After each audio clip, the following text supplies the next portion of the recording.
Okay, James, thank you very much. This is the regional finals, the Lady Cats versus the Sanger Lady Indians tonight. Sanger won on Wednesday night 6-2. So Lady Cats in a must-win situation tonight if they want to keep their season going.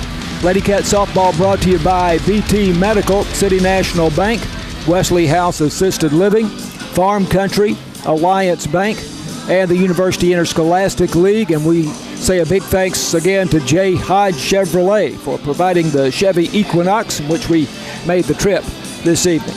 Matt Jensen is our technical director and video producer. You can see these games later on Channel 18 and on YouTube.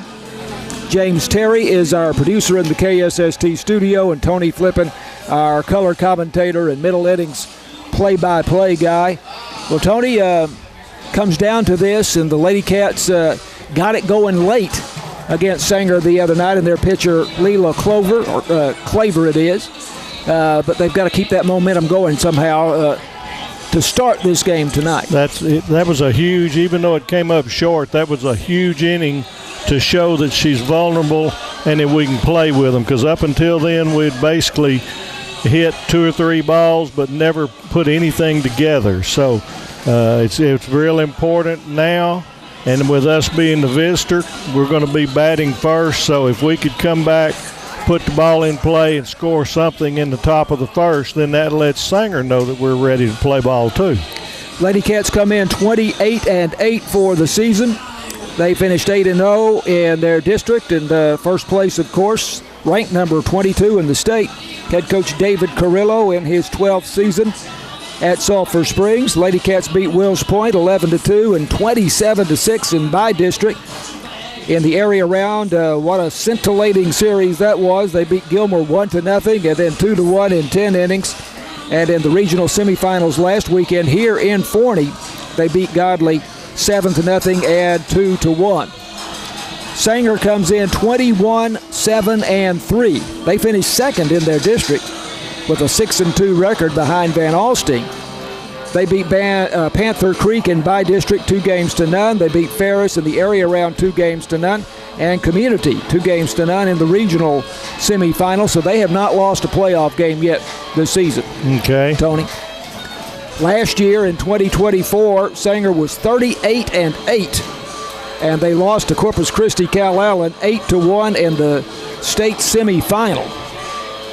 And then Calallen went on to win the state championship 2-1 over Liberty. So this Sanger team has great history behind them.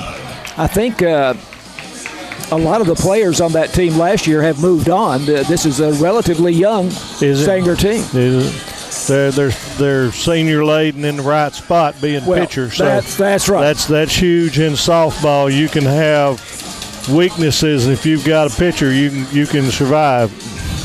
She is a senior. She is the daughter of the head coach, Toby Claver, and found an article on her online yesterday, and she is going to play college softball at Daytona State College, which is a junior college in Florida. She has a 62-mile-per-hour rise ball, she calls it, which is the term that is used more than fastball in softball, but 62 miles per hour. That's bringing it. But we got a whole lot of players that hit third base dugout at the front, so that's a quick bat too. I think if they throw the ball hard, we'll hit the ball. I think we're more susceptible of speed changes. Championship matchup between the Sulphur Springs Lady Cats. Good contingent of Sulphur Springs fans here, not quite as many as there were the other night yet. And as the Sanger Lady Indians are mentioned, big cheer goes up. I think there's a lot more people here tonight from Sanger than there was Wednesday night. I think so. That's exactly what I'm seeing. But we may be a little bit late arriving since it's an earlier game. And we are sitting more so among the Sanger fans here this evening. You're going to be hearing a lot of them because Sanger is in the third base dugout. We're somewhat to the third base side, and that's where the fans have congregated closest to their dugout. Lady Cats are in the first base dugout, and the Sulphur Springs fans are to our right and close to the Sulphur Springs dugout. So the starting lineup here tonight for the Lady Cats, Hannah Speed will pitch, of course, and she leads off. Braylee Blevins will bat second, and she will play first base tonight. Levin's a sophomore. Hannah Speed, a sophomore. Batting fourth, Gracie Thompson batting third. The third baseman is a junior. Batting fourth, the junior KK Montgomery in left field. Shaylee Friddle, the freshman catcher, will bat fifth.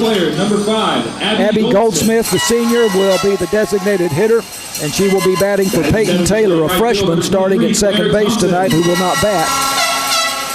Claire Thompson in right field, batting seventh, the sophomore. Emerson Thompson, the senior, at shortstop, batting eighth. Allison Frazier, the center fielder, is a sophomore, and she will bat ninth for the Lady Cats. For the Sanger Lady Indians, Delilah Millen will lead off at catcher. Batting second, the third baseman, Taryn Lichty, and she is a freshman. Abby Chapman, the first baseman, will bat third. She had a home run in the ball game on Wednesday night. Leela Klaber, the pitcher, we told you a lot about already. She had a home run for Sanger in the game the other night herself. She is a senior. She bats fourth. Batting fifth, Vivian Lynch, the center fielder. Number 3. Batting sixth, Lily Wilson, the shortstop. Batting seventh, Sophia Trogel, the second baseman. Batting eighth in left field, Carly Cates. Number 8, Abby Chapman. She is in the number 8 hole in the batting order.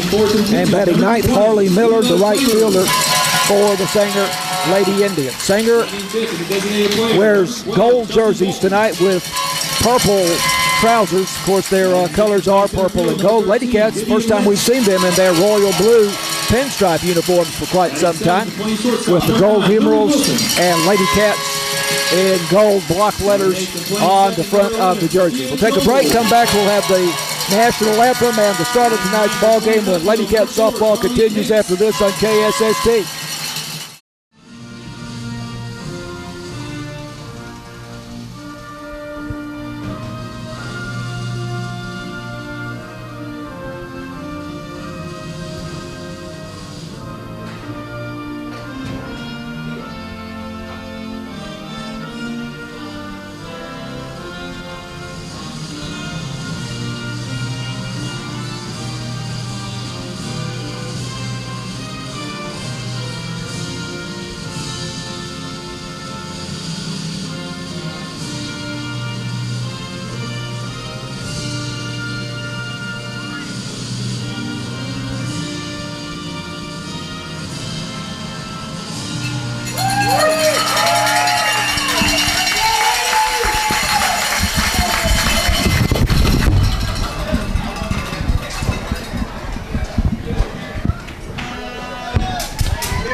Lady Cats softball on KSST. Game 2 of the regional finals here against the Sanger Lady Indians tonight. Sanger leads it 1-0. They won on Wednesday night 6-2. The winner of this game will play the winner of the Dumas versus Andrews series, and that will be the state semifinal next weekend. Tony, I think they played their first game tonight. I tried to look up this morning who had won, and I do not believe, I know they didn't play Wednesday night, and I don't believe they played last night. I think they're playing tonight and then playing 2 tomorrow. You never know because you've got proms going on, you've got different things like that with graduation parties and baccalaureates, and so sometimes the schedule's a little squirrely this time of year. That'll be played at a neutral site, and whoever wins this series, that's going to be quite a trip for them because Dumas is out north of Amarillo and Andrews is almost on the New Mexico line, well south of Lubbock. So going to necessitate a long trip somewhere. Well, that's where the way they used to do it, and bring you all to Georgetown or wherever. Let them all get together. That was, I think it takes away from it the way they've got it right now, just having another neutral series. We haven't mentioned it, but we are playing in the 4A Division I playoffs here, and there's also a 4A Division II playoff. That's the first year. This is the first year that has been so, and that has made a change in how the playoffs are organized. It has, and I'm not a fan. I like to see all of the teams get down to Georgetown. That's kind of like you've earned it. Here we go. Number 1, Hannah Speed. Hannah Speed leading it off for the Lady Cats. She, of course, is the starting pitcher, and she is also the leading hitter on the Lady Cats with a .488 average. Defense is very deep in the outfield. Nobody's up close. Everybody's at the baseline or deeper on the infield. Hannah had a couple of hits. I believe they were both double shins. She lays into the first pitch. It's a line drive single at the left field. She was ready for that. That's the way to start. That just an easy pop right over shortstop. No damage for anything. Put them on base. Let's see. Again, we need to do something. Now we're going to have our pinch runner, probably going to be Presley Smith. She normally runs for Hannah, and that's where it is. Courtesy running number 3, Presley Smith. Courtesy runner for Hannah Speed. So now, do you play head up or do you play small ball? I look at it with Blevin's speed, third baseman's way back. Unless she comes sprinting in, I put the ball on the ground and try to get somebody at second base, and you may leg out a single. Runner at first. Braylee Blevin shows bunt. And now a throw. There we go. Get up. To first base that goes into right field, but the second baseman was on top of the Lady Cat runner there, Presley Smith. Yep, inadvertent, but right fielder was in good shape anyway. I don't think she'd have been able to make it. But again, everybody had to be moving, and that's what you do when you square around. The pitch was a ball, so it's 1-0 to Blevins with a .313 batting average. 21 base hits. Right-handed batter against the right-handed pitcher Claver. Here's a bunt, popped up and caught by the first baseman, but not able to double off the runner at first base. Throwing back to the second baseman, Sophia Trogel. Abby Chapman, the first baseman, charging, made the catch. Yeah, that's the downside. If you don't get it on the ground with everybody charging, there's not a lot of distance. We were actually fortunate not to get doubled off at first. Still a runner at first base. Presley Smith with one out now. Gracie Thompson, the third baseman, is the hitter. And the pitch, a fastball in there for call strike one on the inside edge of the plate. I see the home plate umpire tonight has a much quicker hand than the fellow Wednesday night. Yep. That'll be helpful. It will. And that looked like a good pitch right on the edge at the letters. Leela Claver, the senior pitcher for Sanger, with the pitch. And Gracie Thompson swinging and fouling it back on the roof down the first base line, and the count goes to 0-2 on Gracie Thompson. Gracie is a .424 hitter with 28 base hits, including 2 homers. I wish she'd just lace one between third and short. Outfield continuing to play very deep, almost within a step or two of the warning track. Claver pitches down and in for a ball. Little research we were able to conduct on Claver between games said her fastball, or rise ball, is clocked at 62 miles an hour. Pitch. This one is hit foul outside the third base bag. Yep. Wow, she turned on that. It is about a foot is all. Yep. Well, she hits the ball hard too. Hannah Speed hit it hard that first pitch for a single into left field, and Gracie Thompson turned on that one. And like I say, we've got to go in right now having a little bit of confidence after that last inning, and now just start here, making them play with it. Thompson, a junior, standing about midway in the batter's box, front to back. Claver checking her wrist for the pitch. Windmills the arm, and a swing and a miss. Strike 3. Took some off of it, which you don't see a lot on your strikeout pitch, but she had Gracie way out in front, so that's the first strikeout. Number 6, KK Montgomery. KK Montgomery with 2 out and a runner still at first base. Right-handed batter against the right-handed pitcher. KK a .333 hitter with 26 base hits. Waiting on the pitch from Claver. And on the first pitch, she hits it foul into the net down the first base line, 0-1. KK normally hits the ball on the right side. She fouled that one off that way, but she's notorious for hitting it towards second base. Around the infield, Taryn Lichty at third, Lily Wilson at short, Sophia Trogel at second, Abby Chapman at first base. Pitch by Claver, and a fastball swung on and missed by KK Montgomery. It's 0-2. In the outfield, Carly Cates in left, Vivian Lynch. In center field, Harley Miller in right. The catcher is Delilah Millen. She pitched that one, led her high, and she couldn't catch up with it. 0-2 pitch. Hit on the ground, 2 hops to third base. And Lichty up with it and across the diamond to Abby Chapman for the third out in the top of the first inning. So the Lady Cats get a base runner on the leadoff single. In fact, on the first pitch of the game by Hannah Speed, but the courtesy runner, Presley Smith, gets no farther than first base. We go to the bottom of the first, no score. This is Lady Cat softball on KSST. Bottom of the first inning with Sanger coming to bat. Delilah Millen, the catcher, leads off. Taryn Lichty, the third baseman, will bat second. Abby Chapman, the first baseman, will bat third. Tony, what did you just say between innings there?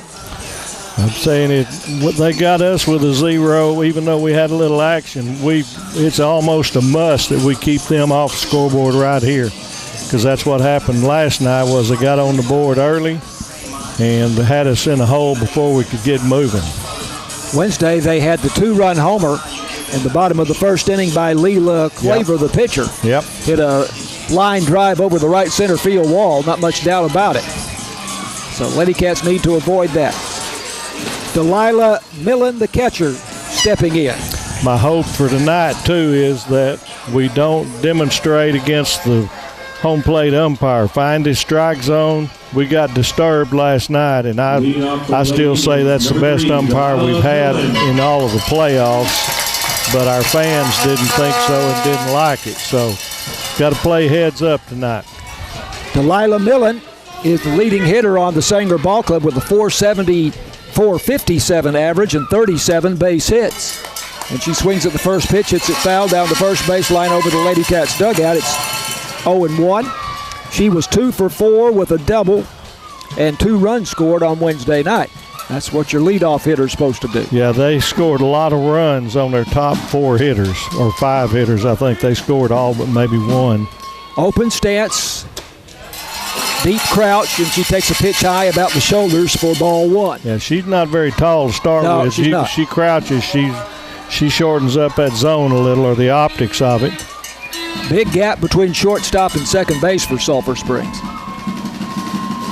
Hannah Speed into the wind, and the pitch is fouled back into the net, off to the first base side. Count goes to 1-2. Of course, we play on artificial turf here at Forney. Beautiful facility with a roof over the stands. That's a really nice spot. I think we're going to have a baseball game over there tonight. That's right. I believe it's Tom Bean and somebody playing over there. 1-2 pitch from the sophomore Hannah Speed.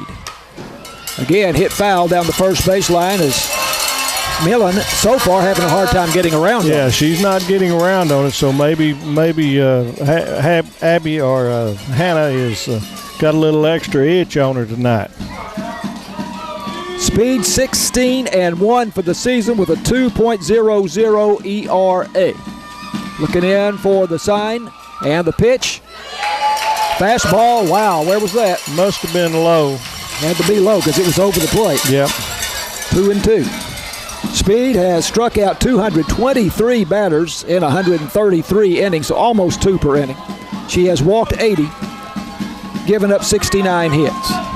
2-2 pitch.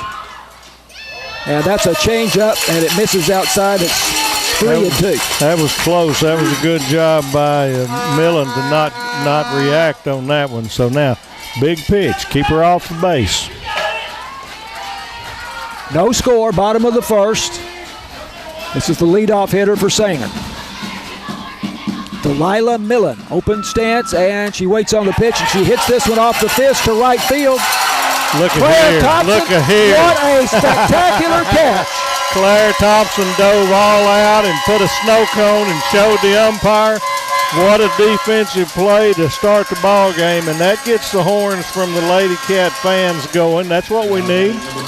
That may be the defensive play of the year for Sulphur Springs. Could be. I thought there's no way the ball gets to her, but it seems like the ball's carrying in this park on the flies, that they're getting out a little more, but that was huge right there. And if she doesn't make that, it's a triple. Yeah, she's on third base easily. Yeah. One out. First pitch now to Taryn Lichty inside for ball one. Lichty, just a freshman. And she has a .370 batting average with 30 base hits, 27 RBIs to lead the team. Crowds the plate, Tony. Yeah, as most of them. And the pitch, this is hit on one hop to shortstop. Emerson Thompson up with it. Strong throw. Over to the first baseman, Brayley Blevins tonight for the putout. 2 out. And nobody on. And that brings up Abby Chapman, the first baseman. That's just a one-hopper straight up to Emerson. And she, again, they throw it a little quick for me. I'd like to see them set their feet, but they're accurate. She made a really good throw to Abby. No problem. I'm old school. I want to get set up. Chapman, a .362 hitter as a sophomore. Again, the right-handed batter. Stands at the back of the batter's box. Bat up high. Here's the pitch. Yeah, that's a change of speed pitch from Hannah Speed. A called strike. That's a good pitch there, and do it starting off. Hannah looks sharp. Yep, so far it looks good. And that defensive play's got to give everybody a little bit of a pep talk. What a play. All right. Slow roller to third base. Gracie Thompson up with it, makes the play to first, and Brayley Blevins, and that's it for Sanger in the bottom of the first. 1-2-3. Big improvement from Wednesday night. And you got your cleanup hitter leading off with nobody on. That's the way you like it. That'll be next inning. So we go to the top of the second inning. It's no score. Lady Cats and the Lady Indians, and this is Lady Cat softball on KSST. Lady Cat softball on KSST. Mark your calendars. The 2025 UIL State Softball Championships take place May 29th through May 31st at Red and Charlene McCombs Field on the University of Texas campus. Schedule, spectator, and ticket information can be found at uiltexas.org/softball. Again, that's uiltexas.org/softball. No score as we go to the top of the second inning. Lady Cats now will send up number 5, 6, and 7 in the batting order. Shaylee Friddle, the catcher. Abby Goldsmith, the designated hitter. And Claire Thompson, who made that sensational diving catch in right field just a short time ago. She will bat third. And that's 3 very, very capable hitters. And they've got a little bit of confidence right now. So that's a good way to start out. I still say we very, very badly need to score the first run, and even if it's one run, they're behind. Shaylee Friddle leading off. She was 1 for 4 with a double in the game on Wednesday night. Just a freshman. Stands up near the front of the batter's box. Somewhat crouching stance, bat up high. And the pitch by Claver is up and away for ball one. She put a little extra on that one. Friddle, a .368 hitter with 31 base hits, including 3 homers.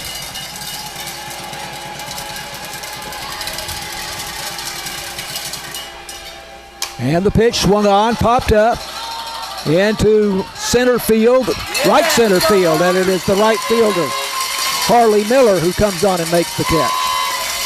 I thought that one was going a little bit deeper, and she had to catch that on a pretty good run right behind second. So a little deceptive on that one.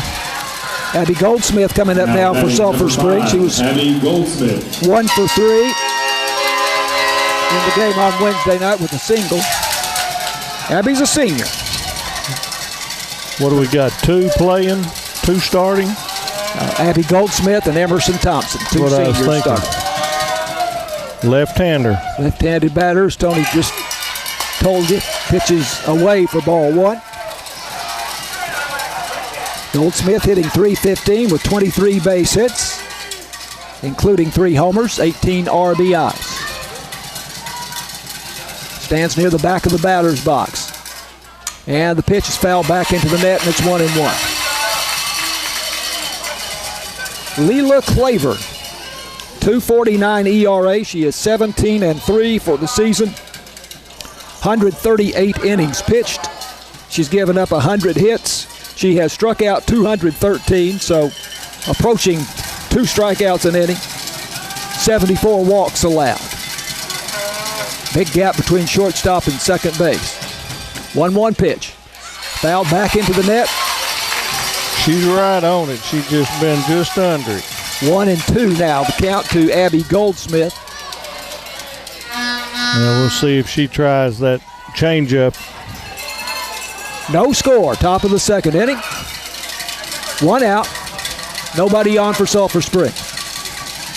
Good crowd from both towns here. Yeah, they're filling up now. 1-2, and a changeup, and she's way out in front of that one. Yep, that's 2, I think 2 strikeouts on both on the changeup. So Claire Thompson coming up, the right fielder now. Number 23, Claire Thompson. She made the great catch, so now maybe she can get the offense moving. Catch diving to her left toward the line. And then she held up the ball to show that she held on to it. Boy, what a catch. She's a very tall youngster, right-handed batter. And check swing, and it's a bouncer to first base, and that'll be all. Ground out to Abby Chapman on an excuse-me swing there by Claire Thompson. So 1-2-3 for the Lady Cats in the top of the second inning. Going to the bottom of the second, no score. This is Lady Cat softball on KSST. So here we go to the bottom of the second inning. Hannah Speed in the pitcher circle for Sulphur Springs. And here's a big matchup.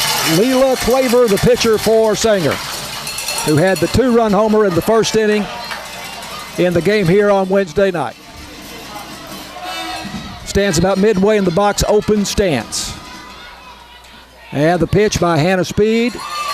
This fastball caught the inside edge for strike 1. That was a little further in. I think we got a break right there. But again, let's watch the zone, see what happens tonight. Different guy. Different zone.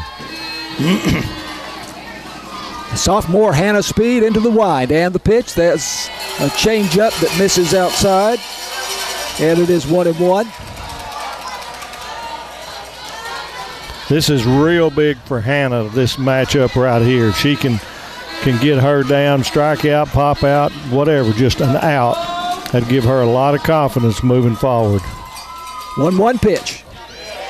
Inside a fastball, and it is 2-1. Claver, the senior, hitting .350 with 21 base hits, including 5 home runs to lead the team. And that includes the homer on Wednesday night, 22 RBIs. She is the pitcher. 2-1, Hannah Speed into the wind. Here's the pitch. And there's a called strike on the outside edge. Don't that look like a breaking pitch of some kind, or change of speed anyway? Yeah. I was pleased to see him. He was a little slower on the call that time, but I was pleased. I thought it was a good pitch. So a big pitch here. See if Hannah can get some confidence. 2-2 pitch. Must have missed about the knees, just a little bit inside, and it goes to 3-2 on Leela Claver, daughter of the head coach Toby Claver for Sanger. Lady Cats play her really medium depth, pretty much straight away in the outfield. Yeah, that's the way we did last night. Here's the 3-2. Hits it on the ground, past the pitcher's circle, and the play is made there, and a nice one by Peyton Taylor, the freshman second baseman, makes the play to first base to get Leela Claver by a step. That was really a nice play because that ball wasn't hit well at all, and it was almost right at second base, and Taylor came a long way, and she could see it was close, and she kind of submarined that ball to Abby and just barely got her, but it was a great play. Going to her right. Yeah. And that particular ground ball looked like the ones that the Lady Cats hit on Wednesday night. Looked like a spinner from Sulphur Springs on Wednesday. It sure did. So 1 out, nobody on. First pitch here to Vivian Lynch, the center fielder, is low for ball 1. So far, the Lady Cats are looking good, carrying over the momentum from the 7th inning from Wednesday night. 1-0 pitch. That's a fastball at about the belt, and that's a called strike. Lynch was 0 for 2 with a walk on Wednesday night. A .284 hitter. 19 base hits, a couple of homers. Stands at the back of the batter's box. Everybody's head up defensively. Pitch, hit on 2, hops past third base, fielded by Emerson Thompson. She double clutches and still got her at first base. Wow. Great throw there by Emerson Thompson. That was in the hole, too. Gracie nearly got it, and that's a really good job of concentration from Emerson to let that go through and still get to your glove.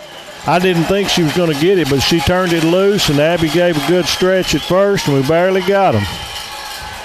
So 2 out and nobody on. Lily Wilson, the shortstop, comes up. And again, nobody's tagged it yet for Sanger, so that speaks well of Hannah. Pitch, fastball, about the letter, so that is ball 1 to Lily Wilson, who was 0 for 3 in the game on Wednesday night. Hannah Speed has retired the first 5 Lady Indians in the ballgame. No strikeouts, but nobody's tagged it yet either.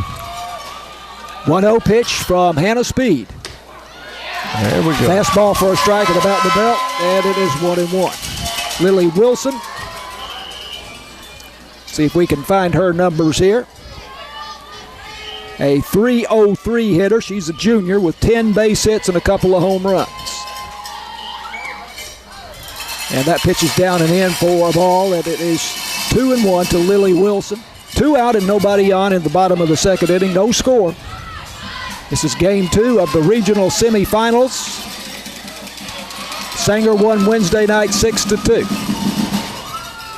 Speed, the 2-1 pitch. Swung on and missed a fastball up above the belt. This is looking like vintage Hannah Speed right now. 6 up, 6 down. That's the way we like to write this book. We're hoping for one more here. Oh, is that just 2 strikes? Yeah. She's going to strike her out. I've already got it in the books.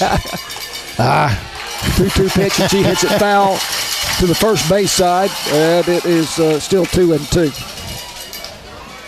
She's looking good, though, looking real good.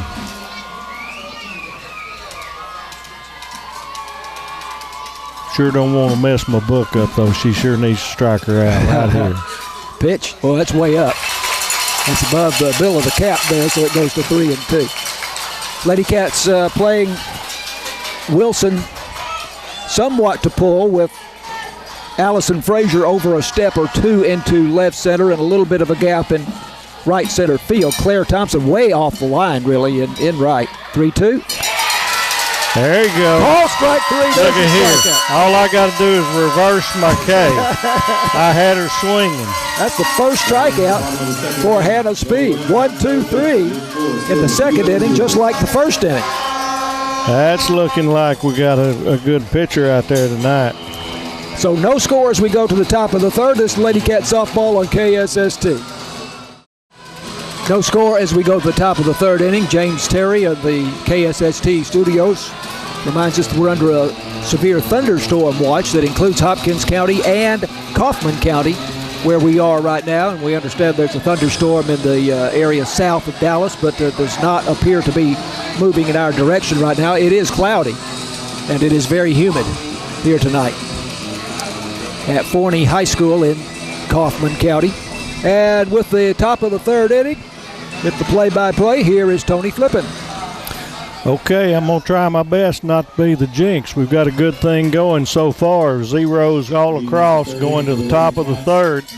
Emerson Thompson, Allison Frazier, and then top of the order with Hannah Speed. Emerson's made a couple of plays already today, so she's shining on the defense. Let's see if she can open up our offense. The outfield's straight away and deep. The infield's deep, too. They play deeper on the corners than any team we've played so far. Claver's got her sign. Here comes the first pitch. Up and in, ball 1. Emerson Thompson 0 for 3 in the game on Wednesday night against Claver. She's due then, and I think she's fixing to come through a little bit. She backs away from the plate a little like I like, where we can get the barrel of the bat straight over the plate. Here comes the 1-0 pitch. Up again, same spot, 2-0. Claver does not look quite as sharp as she did on Wednesday night. No. And that's a relatively minor distinction, but she appears to be struggling with her control somewhat. 2-0 to Emerson. We've got the signal. Here comes the 2-0 pitch. There's a foul ball off to the right, behind us on the screen. 2-1. Emerson Thompson, a .301 hitter as a senior for the Lady Cats with 22 base hits, and surprisingly for someone as slim as she is, she has the 3 home runs. You wouldn't think she's got good bat speed. Have a lot of power. Yep. It's all timing, and you got these metal bats, and 200 feet's not a great distance. There's the next pitch, down and to the right, and she swings over it, foul tips it. So now we got a 2-2 count. I say that, and then you have Evan Carter with the Rangers. Who's off to a bit of a slow start, but there's no doubt he has the power, and he's about as slender a it's all in the wrist and getting that meat through the bat. So here we go, leadoff hitter, 2-2 count. Here comes the pitch inside. She was going to let that hit her if it would, but it missed her. But now we got a full count. And again, you're not going to intentionally do anything like that, but the Lady Cats need base runners any way you can get it. The Sulphur Springs fans, I think, kind of thought that Sanger was letting some pitches hit them. The other night we had a couple of hit batters. And there's high and away for ball 4. So Emerson works hard and gets a walk and heads down to first base, and that's going to bring up Allison Frazier, our center fielder. It's very good at bat. Yeah, really good. She had good foul off. She didn't swing and miss any. So last inning, we tried to bunt when we got a runner on with no outs. Carrillo's coming down wanting to say something to her and calling Frazier down and making sure everybody's good. I fully expect a bunt here because we tried it in the first, but it's very critical. Get the ball down. And Claver, if she's the type pitcher and thinking, she'll throw the ball up because that's easier to pop up. Here comes the first pitch, didn't offer, and that's inside for ball 1, and the Sanger fans are kind of acting like we did Wednesday night.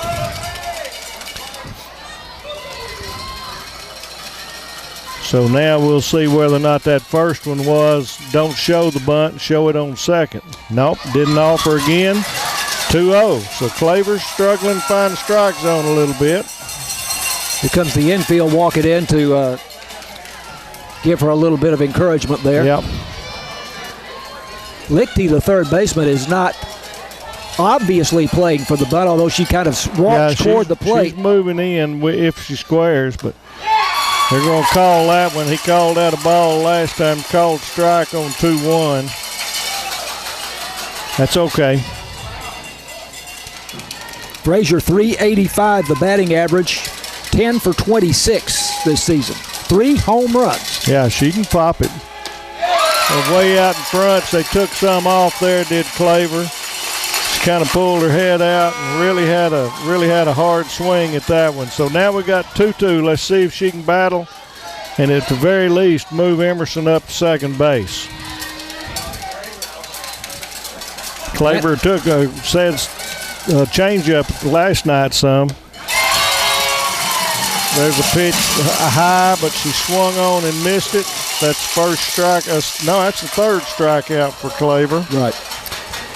It might have been ball 4 or would have taken a full count, but whatever the case, we still got a runner at first. We go to the top of the order with Hannah Speed, who saw one pitch and deposited a single in left field in the first.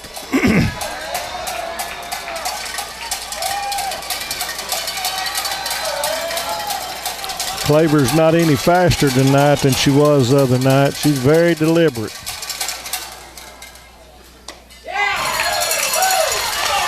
Ball's on the inside. Sanger folks are wanting everything. That one was inside the batter's box, and they still wanted it.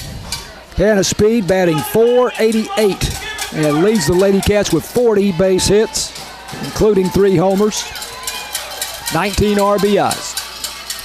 Here comes the 1-0 pitch. Inside, he's going to strike that one. That was okay. That was on the corner, maybe just a hair off the plate, but not much, not near like the first one. Right now, this looks like a low-scoring game. Yep, I almost feel like that's what it's going to be. Like a couple of runs might win it. Yep. So here comes the 1-1 pitch. Swung on and missed, went swung under that one. So Hannah's got a big dig deep, and she's just the one to do that. Emerson's itching over there on first base, needing to move. Hannah's got the good average for the year. She's backed off, kind of regrouping right now. Going to dig in. We need to watch out for that off-speed pitch here, because that's what Claver's been knocking them out with lately. Emerson Thompson, by the way, leads the Lady Cats with 8 steals. Here comes the next pitch. Little off, but it was high, 2-2. Yeah, we don't do just a lot of straight stealing, and then you get to the playoffs right here, everybody's got a catcher can throw it. So, but the least little bobble, and she'll be gone, I'll assure you. So here comes the 2-2 pitch to Hannah. There's a ball hit out to right field. She looks like she's under it. She's got it. Throws it in. No chance to advance Emerson there. So that's an F9 for the second out of the inning. And that's going to bring up Braylee Blevins, still with Emerson on first base. Now here's where I wouldn't mind seeing even a straight steal, but the very least of a bobble or anything, you got to get going. Right. Keep in mind, of course, that she cannot leave until the ball leaves the pitcher's hand. Correct, but she's leaning back, and all you're doing is you're acting like you're going every pitch, and all you do is release your toe as the ball is released. Here comes pitch number 1, swung underneath it for strike 1. She's looking a little more like the Wednesday pitcher right now this inning. Yeah, this inning. I may be the jinx. I'm going to try to think harder. She's got her sign. She's peering in, and here comes the 0-1 pitch. There's a ball hit over short that I think's going to drop. No. Whoop. What'd they do? She got it. The ball came loose, but it was going to her meat hand when it showed. I thought it might have rolled out, but the umpire was right there. So a very nice catch by the center fielder. So that's going to go just as a straight-up F8, but it was a play reminiscent of them. Carrillo's gonna appeal it. I think she stayed with it because I think she had the glove open and got her meat hand. I doubt we're going to see anything overturned. I would be shocked. Emerson Thompson still standing at third base, and at first base is Braylee Blevins. Yeah. Well, they're talking more than normal, but I would be shocked. You'll hear the Sanger fans erupt around us here. They will not be happy. Overturn it. As it stands, that was almost the equal of Claire Thompson's catch. Looks to me like third base umpire's trying to talk him out of it. Now he's going over to Carrillo and going to say, tough luck. Vivian Lynch, the center fielder for Sanger. So good. Called her out like I figured, and I really think she actually made the call, but when she showed the ball, getting it in her meat hand, she opened them up for a little bit of confusion. So we had a base on balls, but again, we had no runs, no hits. There were no errors, and 1 left on base. We didn't have that. So we're going now to the bottom of the third. Still no score from Forney. This is Lady Cat Softball on KSST. Lady Cat Softball on KSST. Bottom of the third. Here is Tony Flippin. Well, and I'm confused too because she's number 9, and I don't have a number 9 on the lineup. Lily Wilson is the hitter here. We may have made a mistake in our original lineup, but we'll get caught up here as we go along. First pitch is a strike, called strike. No, it's second pitch, and it's 1-1. There's Lily Wilson. I've got her as 9 or as 6, and she's 9. I see Sophia Trugel is on deck, the second baseman. Yep, so we messed something up. There's the next pitch right there on the inside corner that the Sanger folks are going to gripe at, but he's called that one.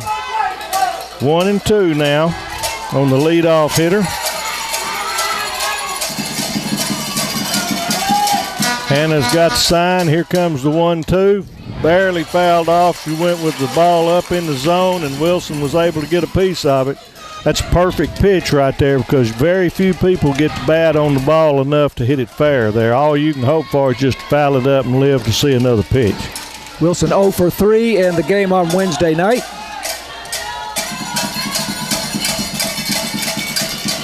So here we are sitting at 1-2. Leadoff batter in the bottom of 3. Off speed, and she had her twisted up. There's a swing and a miss. That's a great change-up by Hannah for the first out of the inning.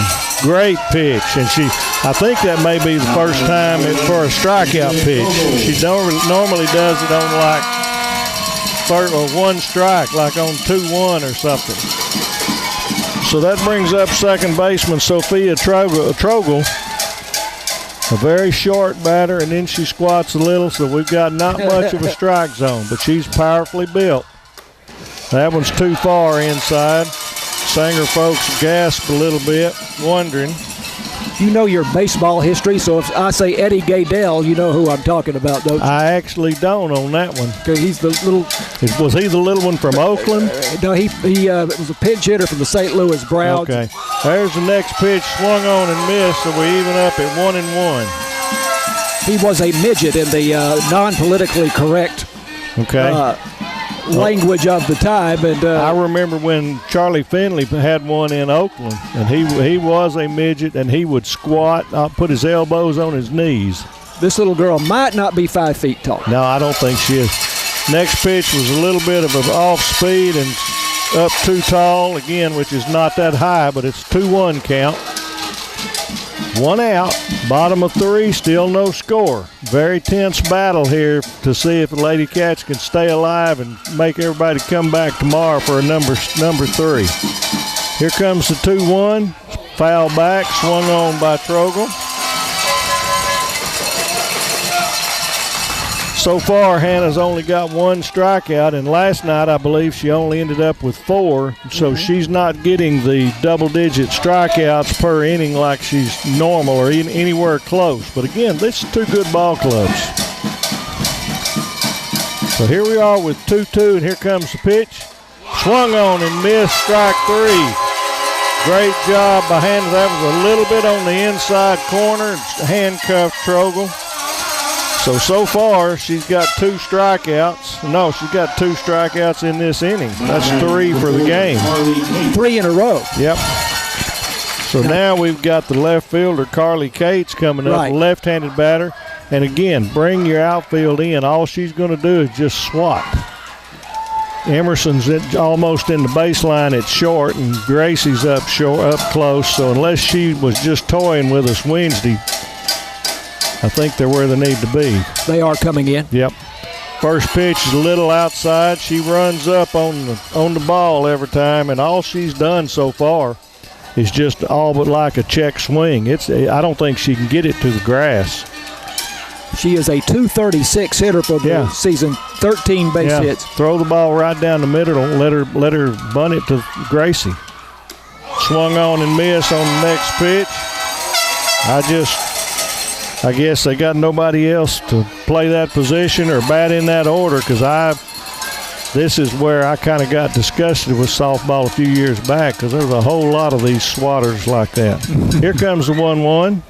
It's too high there, 2-1. Again, don't even look for your signal, Hannah. Throw the ball dead center. Let her tap the ball. I don't need to be coaching, but sometimes I coach. Here comes the 2-1. There, try to change up, and the last thing you want to do is walk this one that's giving you an out. That just really aggravates me. Allison Frazier in center field's within about 12 steps of the edge of the infield. Yeah, all of them are in some, but she's the closest. So 3-1. Hannah needs to dig in and make sure she throws it over the plate. And I wouldn't be at all surprised to see Cates take this one and just see if she can draw a walk. Very few base runners so far in the entire game. Here comes the 3-1. There she went, swung on and missed. She actually took a little bit harder swing at that one, but still wouldn't have done much. So now, same thing, Hannah. Straight down the pipe. My eyeballs would be jumping if I'm running up like that trying to swat at the ball. There's no way I could do that. Here comes full count, and it's outside, and there it is. She walked her, and that's the last thing you want to do right there. Sanger fans got a little something to cheer about, and now that brings up Harley Miller, the right fielder. That's the first base runner for Sanger in the game. Yeah, I knew there wasn't many. We've only had one or two. So number 9 hitter, Harley Miller, the right fielder. 2 outs, runner on first, bottom of 3, scoreless here in Forney. Game 2 of 3. First pitch. Swung on, hit to short, deep in the hole. Emerson's got it, and she got her. Great job, great job. First base ump wasn't near as demonstrative as he has been. But Emerson came to Hannah's aid there. That ball was not hit hard and was hit deep in the hole, but she squared up and again made a really good throw. And so no runs. There was another one. No runs, no hits, no errors, 1 left on. We had 2 strikeouts, and through 3 innings, there's no walks for Hannah, too, which is really good. No, there is one. I didn't write that one just a moment ago. Still 1 in 3. So there we go at the end of 3. No score. And this is Lady Cat Softball on KSST. Lady Cat Softball on KSST brought to you by BT Medical, City National Bank, Wesley House Assisted Living, Farm Country, Alliance Bank, and the University Interscholastic League. Also, a big thanks again to J. Hodge Chevrolet for providing the Chevy Equinox in which we made the trip this afternoon. Top of the 4th, no score. Here's Tony Flippin. All right, completely different situation from last night when I think we were down about 5-0 at this time. Nobody's got an edge here, so we go to the top of the 4th. We got Gracie, KK, and Shaylee, 3 very capable hitters starting off this half of the inning. Here comes pitch number 1. Ball's popped up toward the sun. I hope it gets to the stands. It did, or got to the screen. I was afraid that was going to stay in. Good hustle by the catcher and the first baseman, but it just barely hit the screen. So 0-1. Gracie just missed a double in the first with about a foot foul, and third baseman's a lot closer, about 2 steps closer this time, too, to the line. She's got an awfully quick bat and a solid bat. Here comes the 1-0. Up and in just a little, evens the count at 1-1. Gracie Thompson hitting .424 for the Lady Cats with 28 base hits and a couple of homers. She just scooted up in the box a little bit toward the pitcher there. She's so quick, she can't wait. Here comes the next pitch, swung on and just barely foul tip. She was right on that one. So that's a 1-2. She's got to be very aware of that changeup here because Claver's been pulling that one tonight. And as quick as her bat is, that's going to be hard for her. Looking over to the dugout, and Papa won't give her the signal. There it is. She got it now. And here comes the 1-2. Up and away. She didn't take much off there, so that's good, but it's coming. 2-2 is the count. Nobody out. Leadoff hitter top of 4.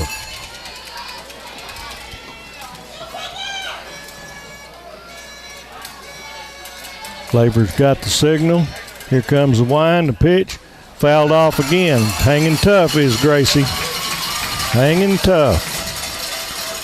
Defense is in a little bit too shallow in my mind. If Gracie can hit the ball, she can hit one over them. They're backing up a little right now, but for some reason, they're backing way up now. I don't know if they came running in or not. But still hung at 2-2. Here comes the pitch. There's that changeup and had her out in front. First out of the inning, and that is Claver's had 1 strikeout in every inning. And she does that fist pump when she strikes out. I've got to say that the Lady Cats need to take that as a personal offense and start hanging in there. You don't let a pitcher demonstrate like that and get the fans wound up. So here comes KK Montgomery, who tapped out, I think, to the first baseman first time on like a check swing. There's a ball hit on the fist and fouls back for strike one. It's a little slow roller down the third baseline. That's what it was. Okay. Yep, 5-3. About 3 hops. Yeah. It was Claire that check swung to first. KK's just had her timing off just a little this whole series, and she hadn't really barreled one up. It's time. Very casual at the plate. Now she said, here comes the next pitch. Should be high, and it is. 1-1. Montgomery hitting .333 with 26 base hits, including 9 doubles. She has 1 homer.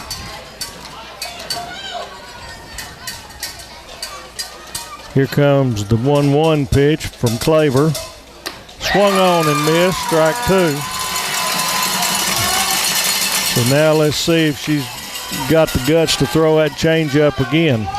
She's thrown it in some critical spots so far. It's fun till somebody sits back and times it. Long look in. She's got her signal. Here comes the pitch. Took some off. There's a shot right up the gut. 1 hop to center fielder. So that I knew she was trying too many times. I mean, just about what happened there. It's fun when you get them to swing and you can show out like that, but when you get one sitting on it, and that's exactly what we should be doing at the moment. Now batting number 2, Shaylee. That was a line drive to the right of second base. Right over it, yeah. So that brings up Shaylee Friddle, starting as the second hitter of this inning. Runner at first again. Let's see if we can string 2 or 3 of these together. Claver's got the pitch, or got the sign. Here it comes. There's a ball hit over third, but I think short. Yep, she got there and trying to throw back. Nearly threw it away. KK got back. So that's just a fly out to 6 for the second out of inning. I thought that one might droop and get over it was over third baseman's head, but just didn't quite get down enough. Good play by the shortstop, Wilson.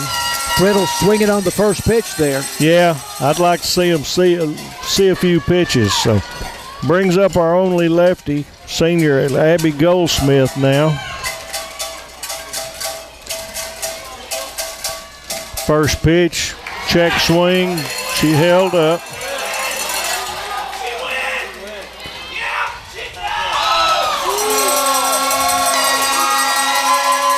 Did they change that? It still says ball 1 on the scoreboard. Yeah, there's some griping.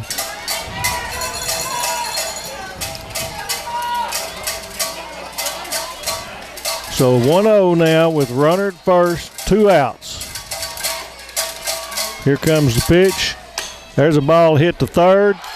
Foul ball. She got it and made the throw, so that now everybody will want it to be fair from the Sanger's side, but right. Abby did what she's supposed to and ran it out. It was just foul, but it was a nice play by the third baseman. Made a good catch and went ahead and followed through and made a good throw. Home plate umpire immediately threw up his hands indicating that the ball was foul. Yes. No hesitation. And there is, and Tony, you would not be surprised by this, but there is no umpire at third base. There's 3 umpires, one at first, 1 at second, 1 at home. So the home plate no umpire. idea why they've got a 3-man. Here comes the next pitch, and she check swung, and it's a foul tip. That ball was up and away, and that's a mistake by Abby for giving on that one. KK's very active at first. I got a feeling he might give her the light. She, on that play to third, she was almost to third when the ball got to first base. So 1-2 with 2 outs. Claire Thompson, the right fielder, on deck. We sure would like to see her hit this inning. Here comes the 1-2. There's a ball foul back. Stays with it. And again, she's thrown that changeup quite a bit. So it's got to be level, and if it's not, got to have a quick bat and foul it off.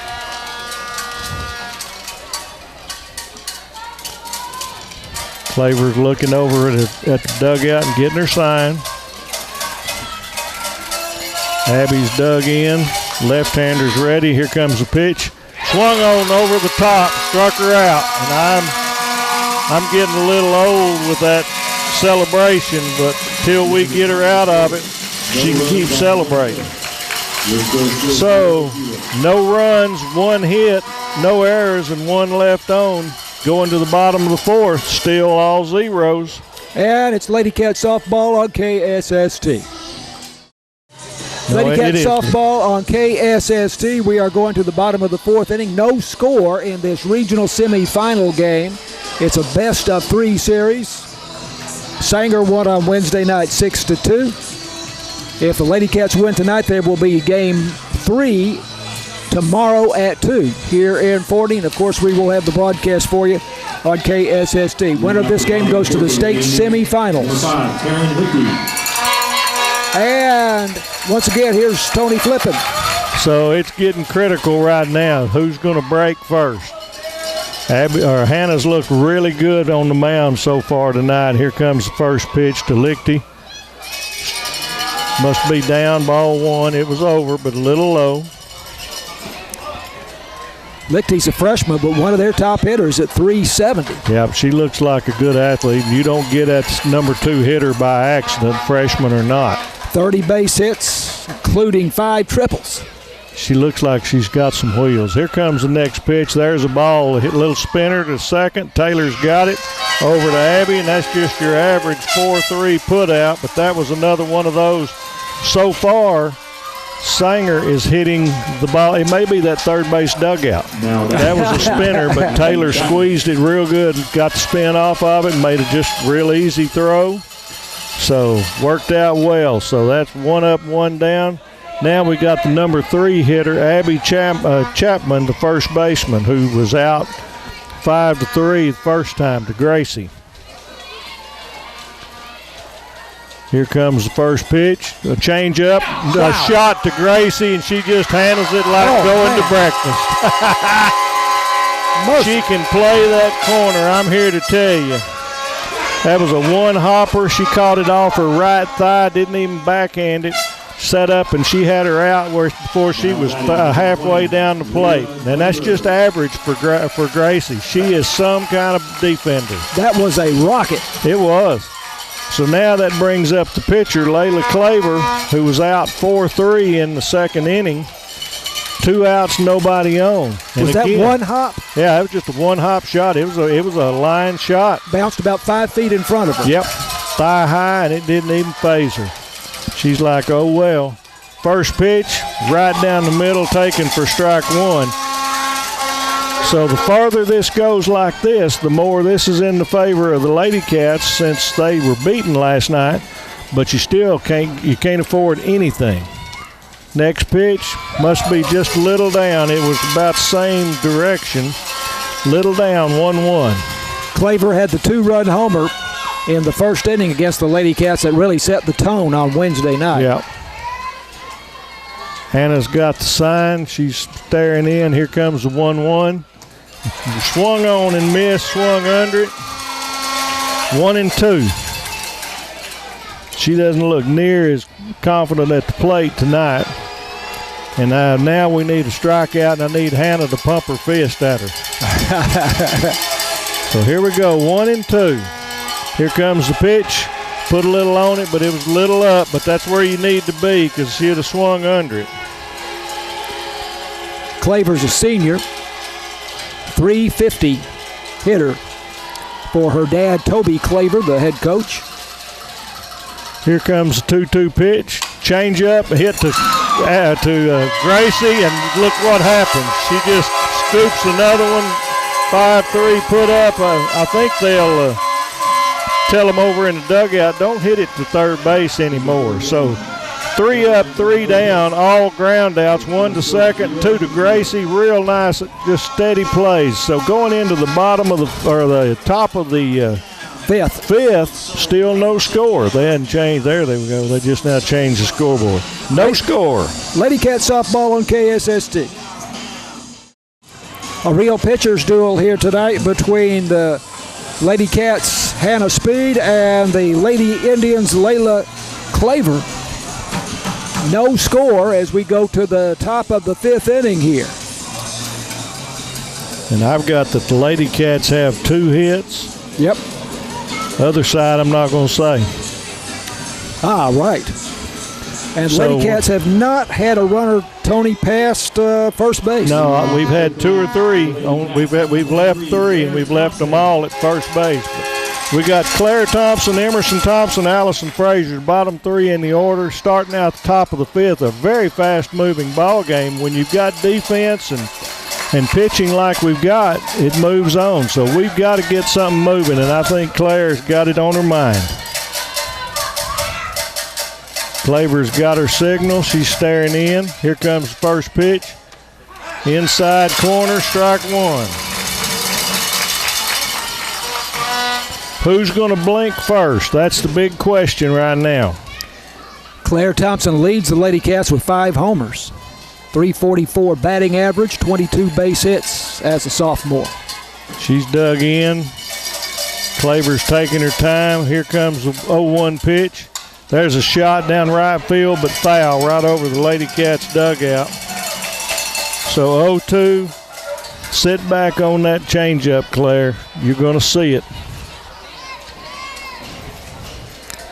Claire Thompson, a sensational diving catch going to her left in the first inning tonight for the Lady Cats. Each team's got a really diving catch that's really starred. There's a fastball inside. Inside and low for 1 ball, 2 strike count. Vivian Lynch, the Lady Indian center fielder, made a spectacular diving catch. But those are really nice, but I tell you what, I'll give you 2 or 3 Gracie Thompsons. Yeah. Here's the next pitch, and it's high, and it's popped up. I think it's going to make the screen. Yep, on top of the roof here holding us up. So it's going to hang at 1-2. She's about as smooth as you will see at third base. She's awesome. She doesn't look like she even gets excited when she makes a good play. I don't see her jump up and down and say, yeah, and all that. It's just routine for her. She's awesome. All right, Claire, here comes your changeup. Sit back. Hadn't shown it yet. About the 5th pitch of the at-bat, she's fouled a couple off. Claver's set. Here comes the 1-2. Down low. 2-2. Whining from Sanger.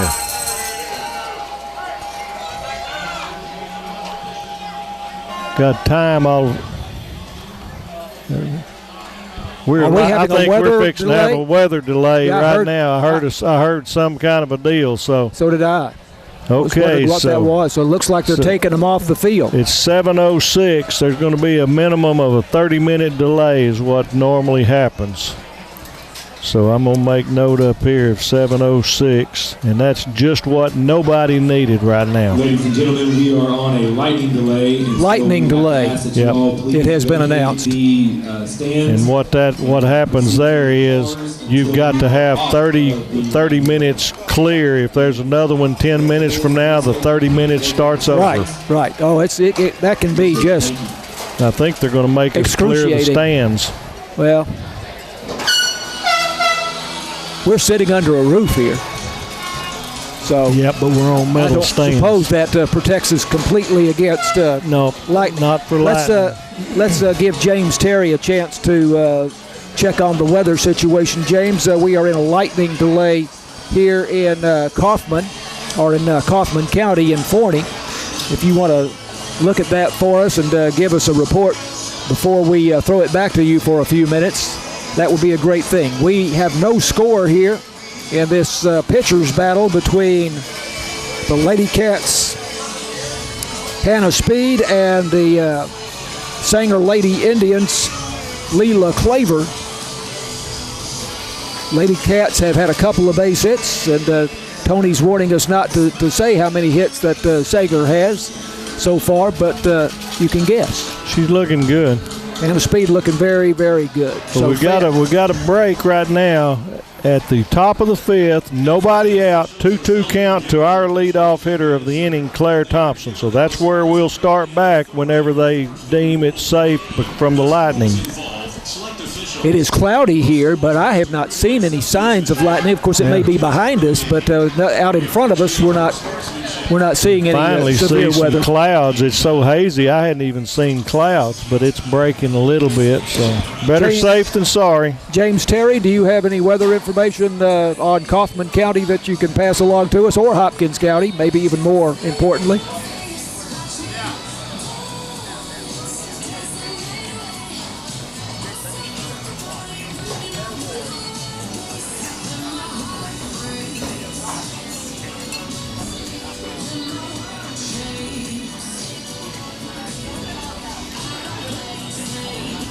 Right.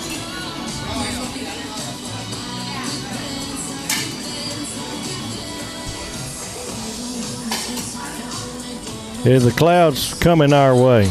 Tony now has his cell phone dialed into radar, and we can see a thunderstorm moving somewhat in our direction. Looks like it's on the west side of Dallas at the moment, but obviously lightning is near enough that they have deemed that we have to stop the game. So with no score here in Forney between the Lady Cats and the Sanger Lady Indians in Game 2 of this best-of-3 playoff, the Lady Cats are down 1-0. They lost Wednesday night 6-2. If they win here tonight, we play tomorrow at 2 p.m.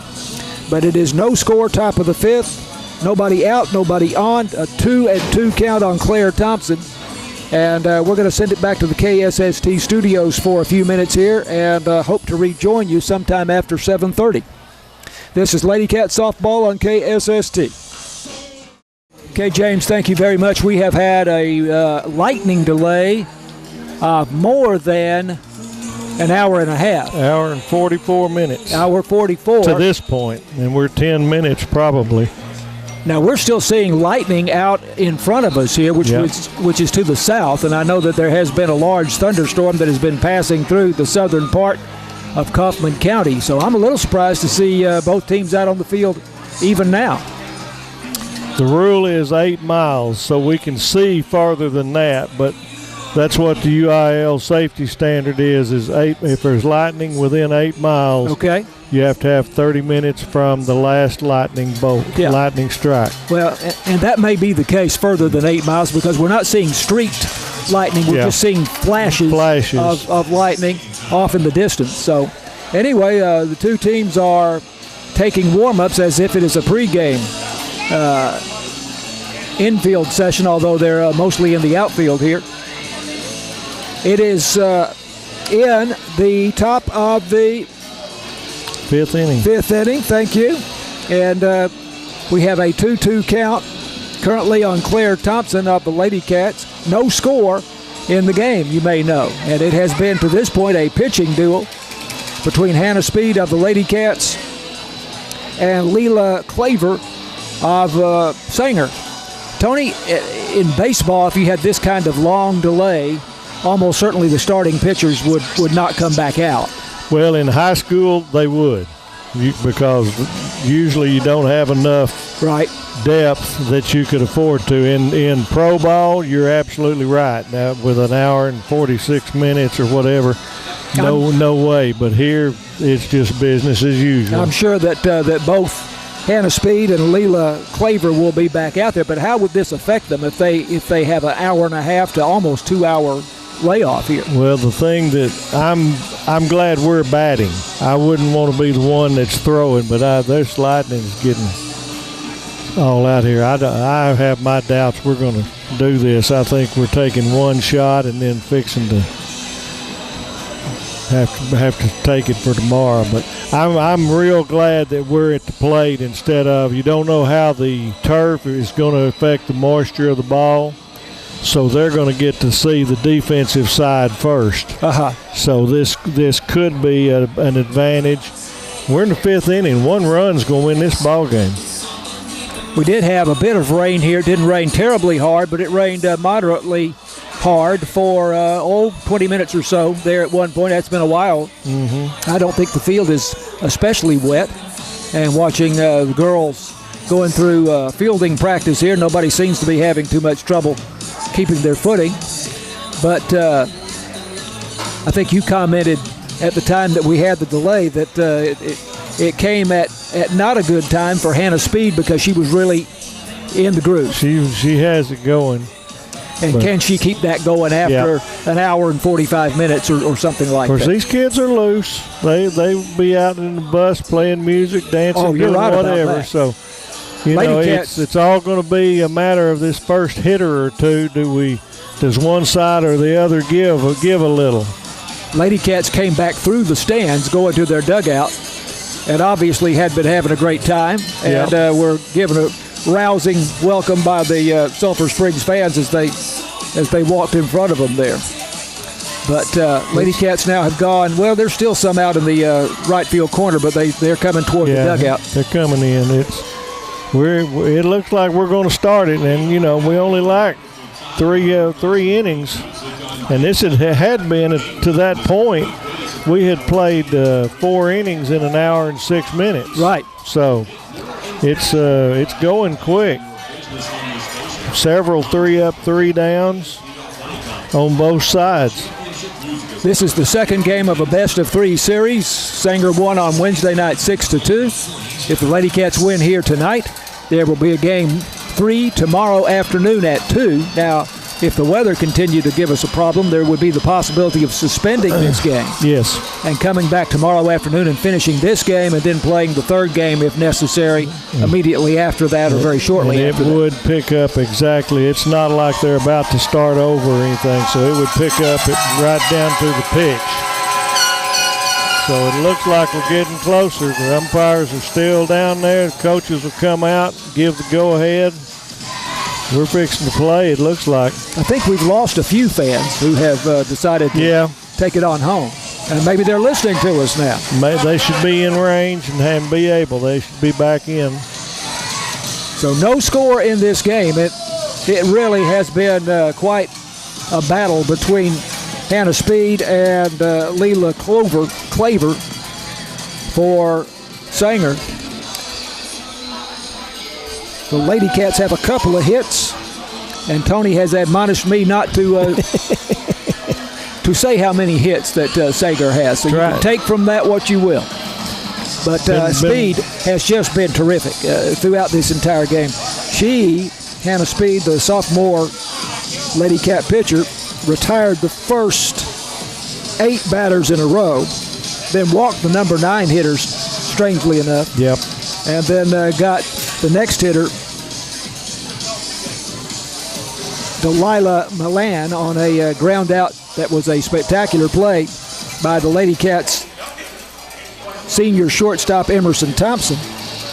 And then in the 4th inning, Hannah Speed put them down 1-2-3 again, and she had, again, a very terrific play by Emerson Thompson. We're going to play ball.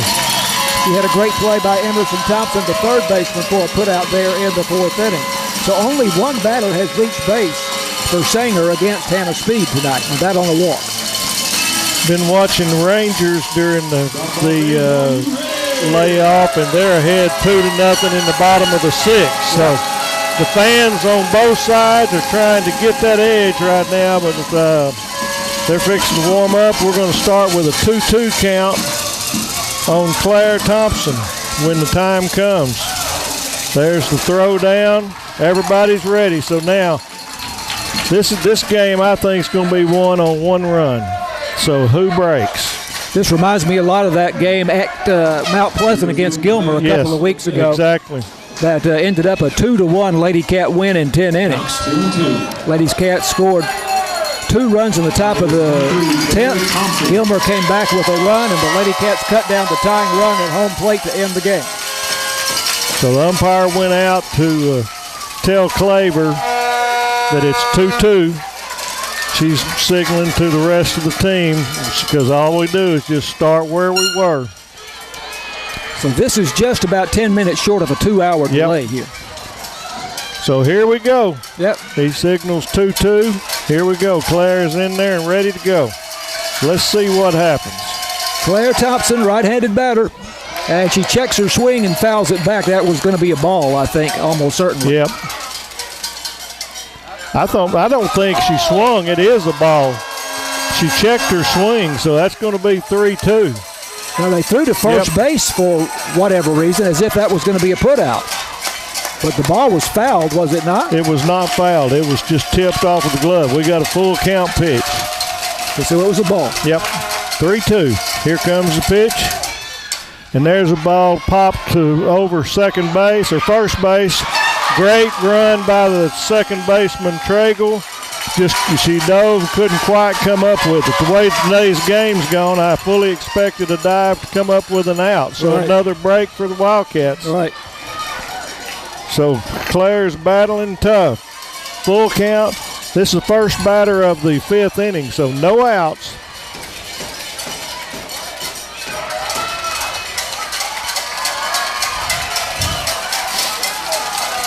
Claire's getting herself ready. Steps in.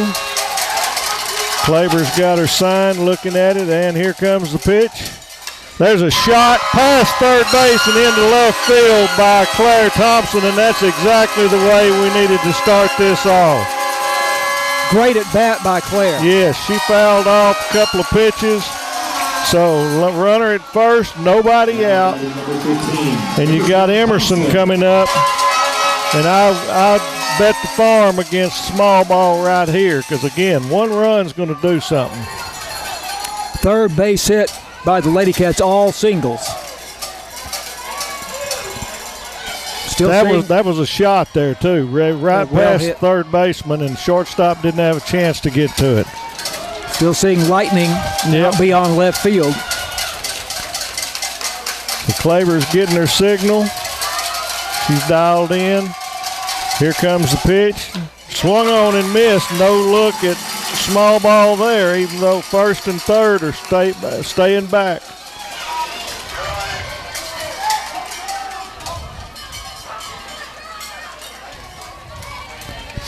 No balls, one strike.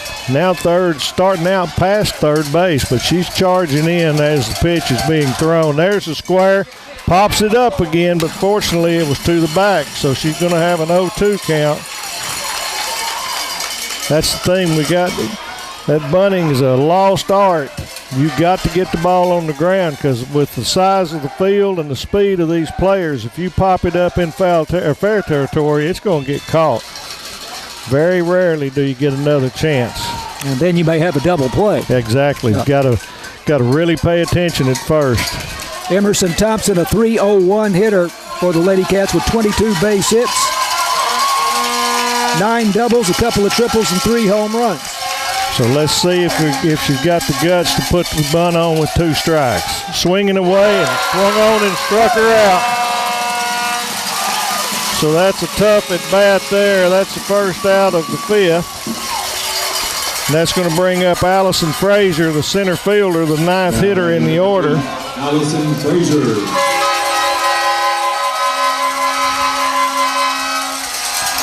That's been Sulphur's problem so far today is we get a runner on first and we can't get her. I don't think we've been past first. That's right. Claibor's got the sign.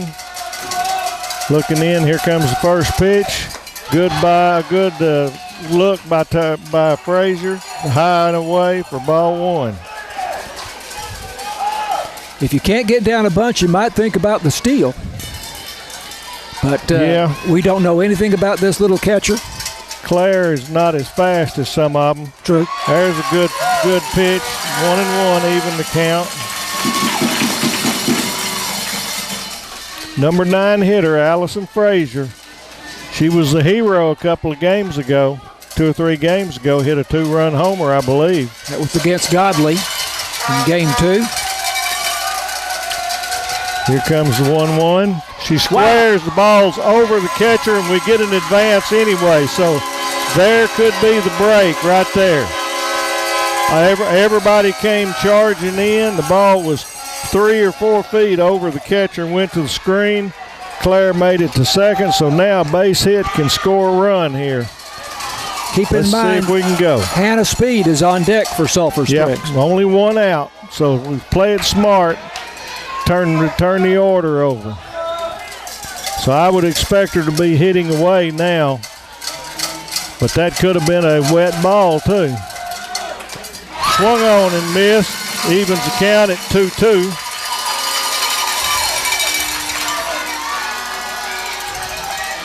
Got a good battle going on. Claire Thompson at second. Only one out. Here comes the 2-2 pitch. Fouled off, and she was battling all the way. Had a really nice swing at that one. She was on it. Just barely under it.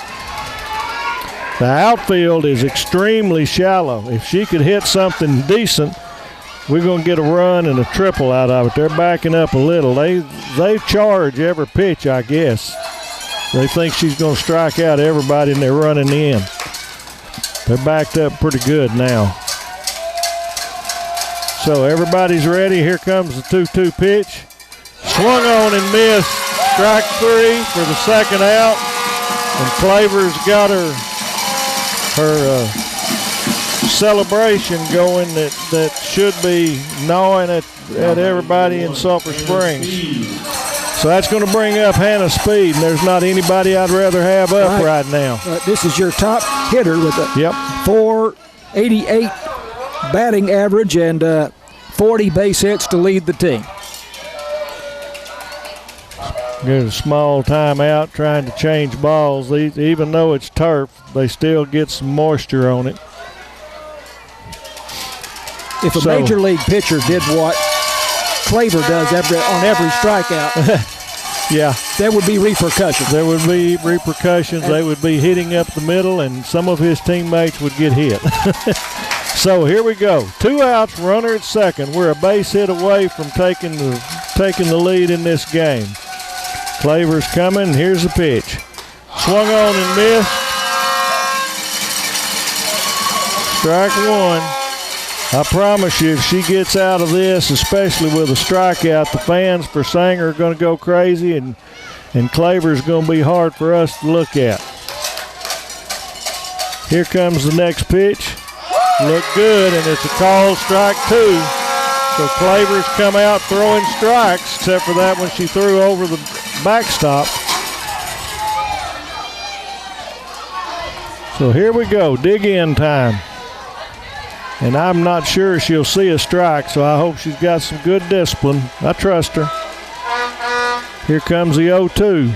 There's a ball hit to center field, but it looks like it's square at her, and she's got it. So that's an F8. A little bit of noise from the Cats, but we ended up with no runs, 1 hit, no errors, 1 left on, and 2 strikeouts. So going to the bottom of the 5th, still no score on the scoreboard. And this is Lady Cat softball on KSST. Lady Cat softball on KSST. Hannah Speed coming back out in the pitching circle for the Lady Cats, and she has been dominant so far in this game. But again, it's been more than 2 hours now since she's been out there pitching for the Lady Cats. So we'll see how the layoff might have affected her. Well, I've got number 12 coming up, which I've got as a sub, and I've got 17 on deck. So they may be pulling 2 right off the bat. Reading off the bottom of the 5th, number 12, Chelsea Walton. Now this is a pinch hitter. Chelsea Walton. She's batting for Lynch, but Lynch can go back in if she wants to. So let's see if the Lady Cats can answer the bottom of the inning. First pitch, right down the pipe for a strike. Walton in game Wednesday night 0 for 2 with a sacrifice fly and a walk. Hannah's got the sign. Looking in, here comes the pitch. Little in, low, 1-1. Walton, go ahead. A .308 hitter, 20 base hits, 26 RBIs. She's deep in the box, trying to let it get as far back as possible. Here comes the pitch. Little taken off and swung on and missed for strike 2. 1-2. Again, pinch hitter, Chelsea Walton. We got another one, Madison Biediger, looks like coming on deck if she gets here. Got to take care of this one first, though. 1-2. Hannah's got the signal. Here comes the pitch. Up a little bit. 2-2.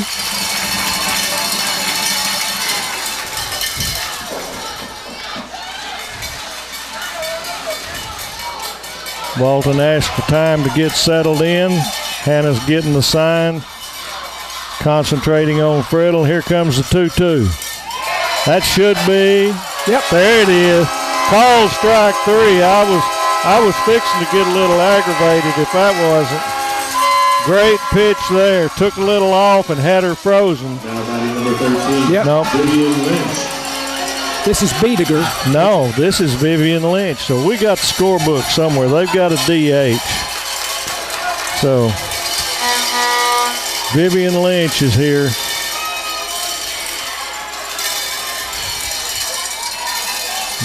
We got the lineup wrong, so we're just going to call it batter by batter is what I'm going to do. 1 out, Vivian Lynch.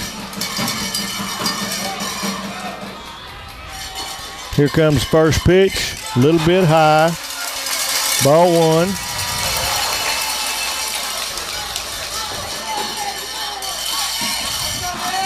So this is Vivian Lynch.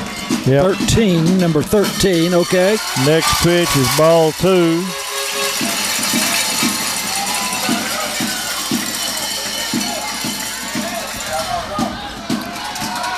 I think they've got a DH and we didn't put it in the lineup. So here comes the 2-0 pitch. Hannah needs to reach back. There's a good pitch. I think we're getting it. There it is. Called strike 1. Sanger thought it was a little bit high.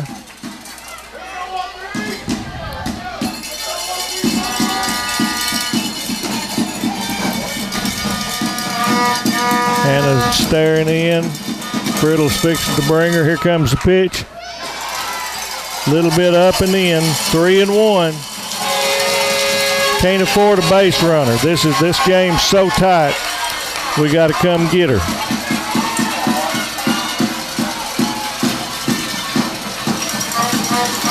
3-1. Everybody's down and ready.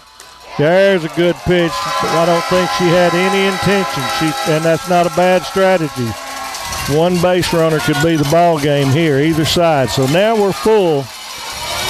1 out, nobody on, bottom of 5, no score. Here comes the full count pitch. That should be, a little bit in. Ball 4.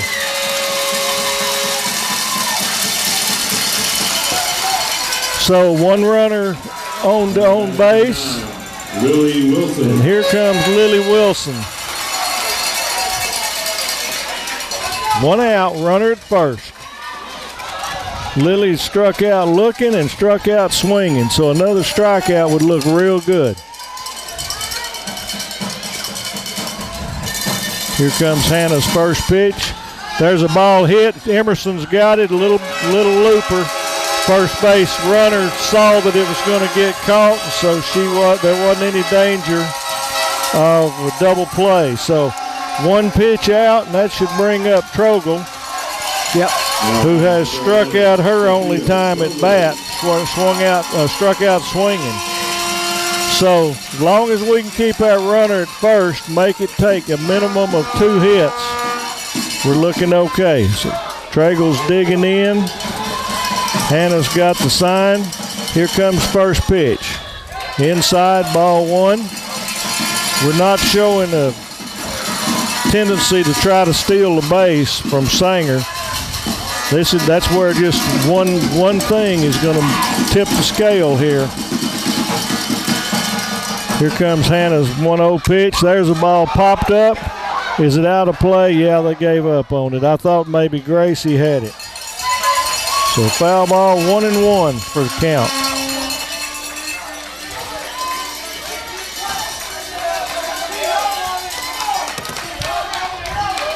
Tragel's a real short, stocky young lady, but she's strong and she's a battler. Second baseman. Hannah's got the sign, peering in. Here comes the 1-1. Up and in, bends her back, 2-1. Tragle, a .273 hitter with 12 base hits, including a couple of doubles. 1 for 3 in the game last night. Here comes the 2-1. That's going to be a called strike, too. I think they're intentionally seeing if she can get there. They're trying to walk their way on, and that's not a bad strategy. Hannah's walked 2.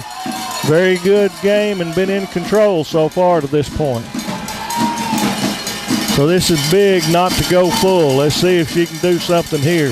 Might get that off speed.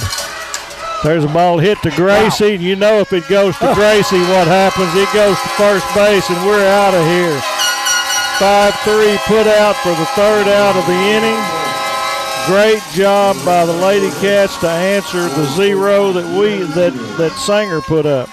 So we're going to the 6th inning. No runs, no hits, 1 walk, 1 left on, no score at the end of 5. And this is Lady Cat softball on KSST. Mark your calendars. The 2025 UIL State Softball Championships take place May 29th through May 31st at Red and Charlene McCombs Field on the University of Texas campus. Schedule, spectator, and ticket information can be found at uiltexas.org/softball. Again, that's uiltexas.org/softball. No score as we go to the top of the 6th inning between the Lady Cats and the Sanger Lady Indians. And it is 2, 3, and 4 in the batting order here for Sulphur Springs. Braylee Blevins will lead it off, followed by Claire Thompson and then KK Montgomery for Sulphur Springs to face Leela Claver for San Antonio. Put your binoculars up here for the light. Oh, thank you. Right. First pitch into Blevins is a call strike on the outside edge.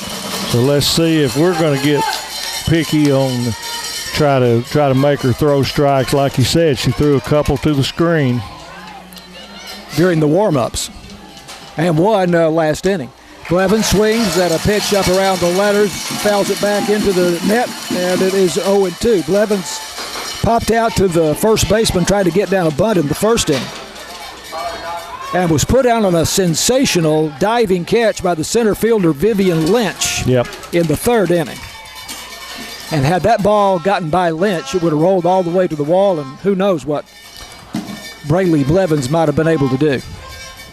Got something going on. I think they want the dugout light turned off. Well, they both have them on. I don't know what's going on.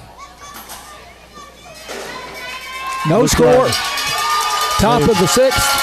Maybe some ice or something got poured on the field, but they swept it off. 0-2. Nobody on base here. Blevins leading off in the 6th inning. And there's a pitch high up around the letters and also outside, and it goes to 1-2 on Braylee Blevins. Lady Cat first baseman tonight. Defense, the outfield's extremely deep. Claver looking in, and a swing and a miss. Strike 3, pitch up around the letters. And again, Claver, the demonstrative demonstration out there. She's got every right to till we stop it. You don't see it up there very often, but if that's not a motivational tactic over in our dugout, somebody's missing something. I guess every demonstration is demonstrative, isn't it? But just puts a little extra emphasis on it. Yep. So 1 out, nobody on Gracie Thompson, the hitter. Junior 3rd baseman. Wow, she made another sensational play to end the bottom of the 5th inning. First pitch is away for ball 1. That ball was hit sharply and bounced about 3 feet in front of her, and she didn't flinch. Not at all. She's got every bit of the ability to hit one out of here today. And this ball hit off the fist on about 4 hops to the shortstop. Throw is high and pulls her off. There you go. There could be the wet ball, whatever. So that's going to go as an error, E6. Hit to the shortstop, Lily Wilson, and a slowly hit ball. So it stayed on the ground quite a bit. There was almost some contact. Coach is going to the mound, but I figure he's got his paperwork with him. I don't know if he's going to see if there's some book. He's going to see if she was out of the line here. So we're going to have a conference again. I don't anticipate anything changing. Head coach for Sanger, Toby Claver, who's the father of the pitcher. There it is. Claver. There was a little bit of contact, but I mean, when you get right to the bag, you've got to get there to touch the bag, and she had just gone past her. So let's see if that's a break there. So 1 out, runner at first with KK coming. KK Montgomery, 1 for 2 in the game. She grounded out to third in the first, had a single in the fourth inning. Junior left fielder for the Lady Cats with a .333 batting average coming into the game, 26 base hits for the season. Mike, she tried to lay down a bunt here, even with 1 out. I don't think so with 1, although she hasn't hit the ball real hard a lot. Claver the pitch, and it's low for ball 1. Might the error rattle Claver a little bit? Never know. Got that senior leadership quality, so she can, but we've got to each batter take it as a one-on-one challenge.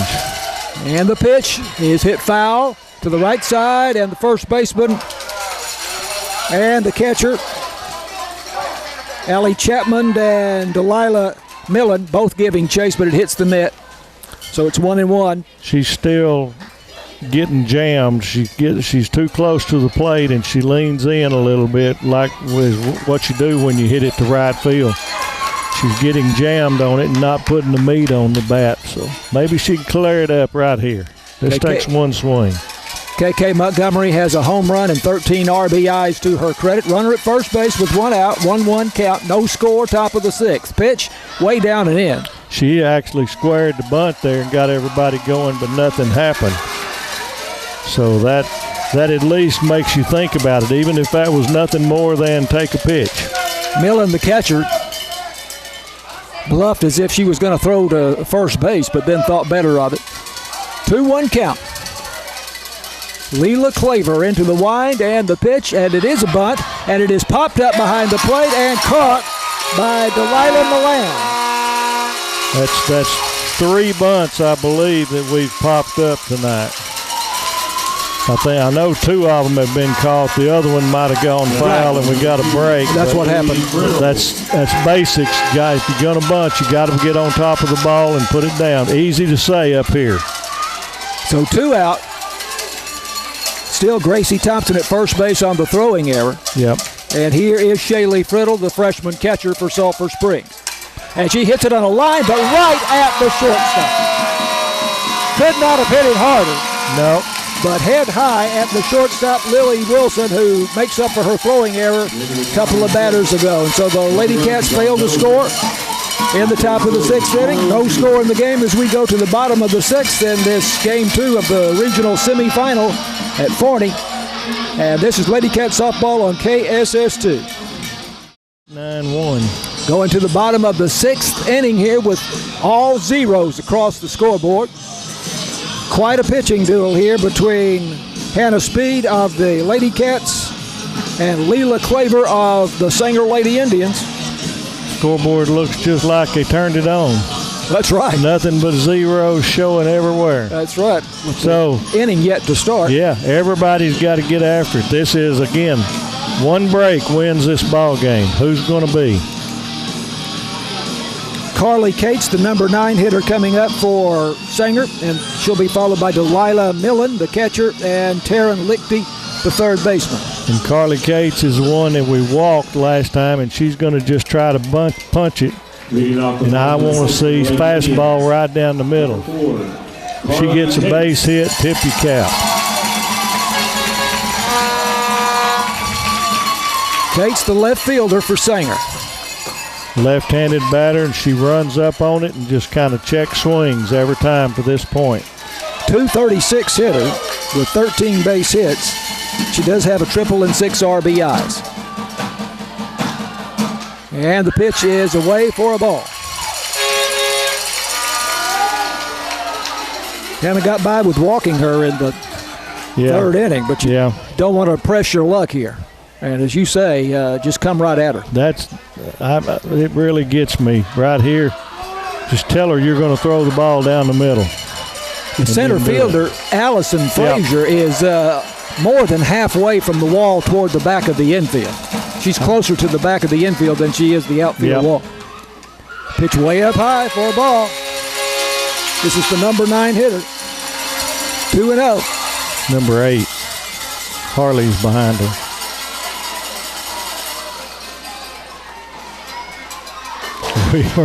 Our scorebook's nasty. And a swing and a miss for a strike.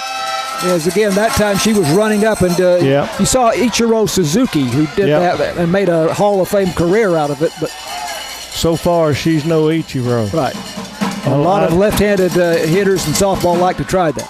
And again, she's on the move with the pitch, but she hits it foul into the net to the third base side. And I'm grateful for her doing that, because all she's going to do is tap it toward Gracie, and that's pretty good results when they hit the ball to Gracie. And Gracie Thompson, the third baseman, in about 4 steps at third base, about a step and a half inside the line. I'll let anybody we play the rest of the year hit it at Gracie and take my chances. Hannah Speed with the 2-2 pitch to Cates. Taps it outside the third base line. Foul. Thompson over to field it and throws it right back to Hannah Speed. Count holds at 2-2. And right there, that ball was 6-7 feet foul, and Gracie was on the inside of the bag, and she still caught it. The girl's just not going to hit it. Allison Frazier still very, very shallow in center field. I'd pull KK in. She's backing up. KK Montgomery and Thompson and Wright are medium depth. Here's a pitch way up high. Yep. And Shaylee Friddle fortunate to bring that one down, although it wouldn't have mattered with nobody on base. So it's a 3-2 count here on the number 9 hitter for Sanger. And she walked the first time up. Hannah Speed into the wine, windmills the arm, and Kate slaps it foul down the third baseline. Count holds at 3-2. That one was almost in Shaylee's glove when she popped down on it. Can't afford a mistake. Got to throw a strike. Carly Cates, the sophomore left fielder for Sanger.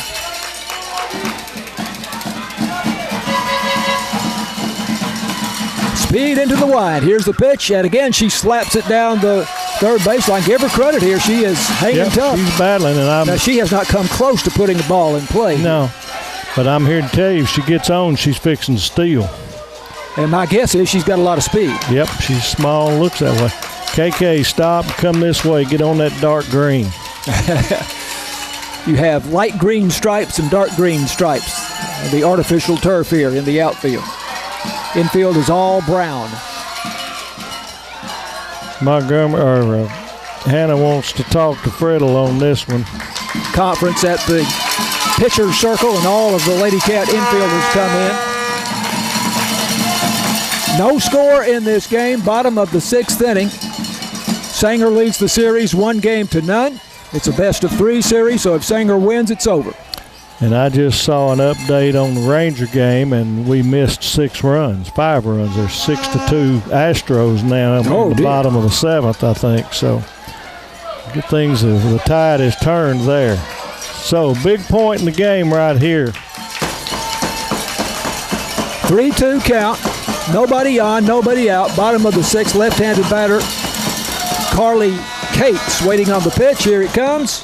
And she slaps it foul again. She's battling. Got to give her credit. This is going to be about the 7th or 8th pitch.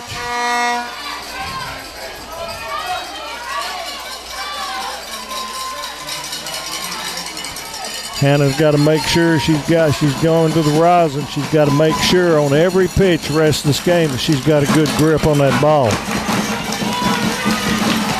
Again, the 3-2 pitch. That's way up high, ball 4.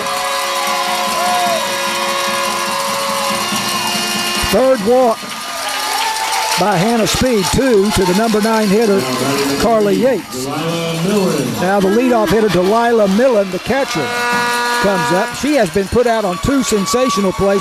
the diving catch by Claire Thompson in right field in the first inning. And then a sensational play by Emerson Thompson, the shortstop, I believe, going to her left or going to her right in the hole in the third inning. So this is a tough out. And the pitch way inside. I'm not sure how that did not hit her. Yep. But I look for some action here. I don't know that they're going to bunt. I think they're fixing to try to straight steal. Millen is the top hitter for Sanger, a .457 batting average with 37 base hits, 27 RBIs. She attempts to bunt, and it goes foul down the first baseline. 1-1. And that was the way she bunted way late. To me, she's trying more of a base hit than a sacrifice. Yeah. If you're going to sacrifice, square around, let them know, get everybody moving. A lot of times you get everybody out of position and they can't recover. Millen 2 for 4 with a double and 2 runs scored last night. Stands up near the front of the batter's box. Gracie Thompson, the Lady Cats third baseman, almost halfway in down the third base line. Open stance, pitch, and again she attempts to bunt, and again it goes into the net, foul to the first base side. So that's a break for us. So same thing, mechanics and fundamentals. Got to get on top of the ball. So that's in our favor this time. This is the bottom of the sixth. If Sanger should score, the Lady Cats just have that one more at bat. That's right. So there's not an opportunity for one missed play, period. They have their top hitters coming up here. This is the leadoff hitter. And a swing and a miss, strike there three. We go. Fundamentals caused her to not be able to put that down. Huge strikeout from Hannah. Fifth strikeout for Hannah Speed. Now it's Taryn Lichty, the third baseman, a freshman, number 2 hitter in the batting order. She is 0 for 2 in the game. Grounded out to short, grounded out to second. Runner at first, 1 out. No score. Bottom of the sixth. Speed juggling the ball in her right hand. Looking in. Again, Gracie Thompson in about 5 or 6 steps at third base. First pitch is fouled back into the net for strike 1. I'm kind of surprised. I thought he'd put the bunt on with her, and he may have given her one pitch. Just like us, nobody's been to second base. Lichty, a .370 hitter with 30 base hits, a double, 5 triples, and 27 RBIs. Everybody's ready. The fans are on the edge of their seats. Late night at Forney.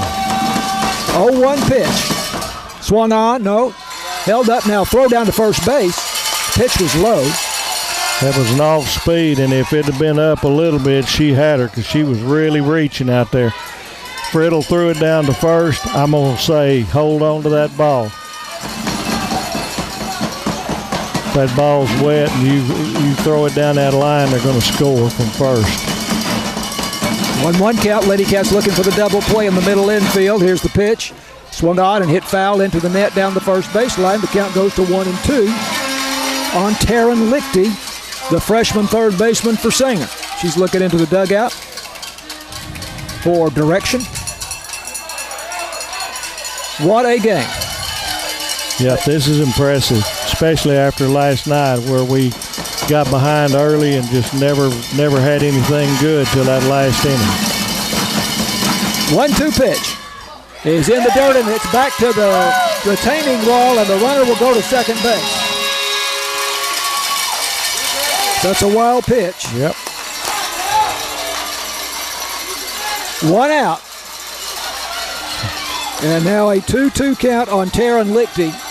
On deck is Abby Chapman, the first baseman, and she'll be followed by Leela Klaver, the pitcher, the cleanup hitter. Outfield is straight away and medium deep. Runner at second base in scoring position. No score in the game. Bottom of the sixth inning. 1 out. 2-2 pitch. Fastball in there for strike 3. There we go. Call.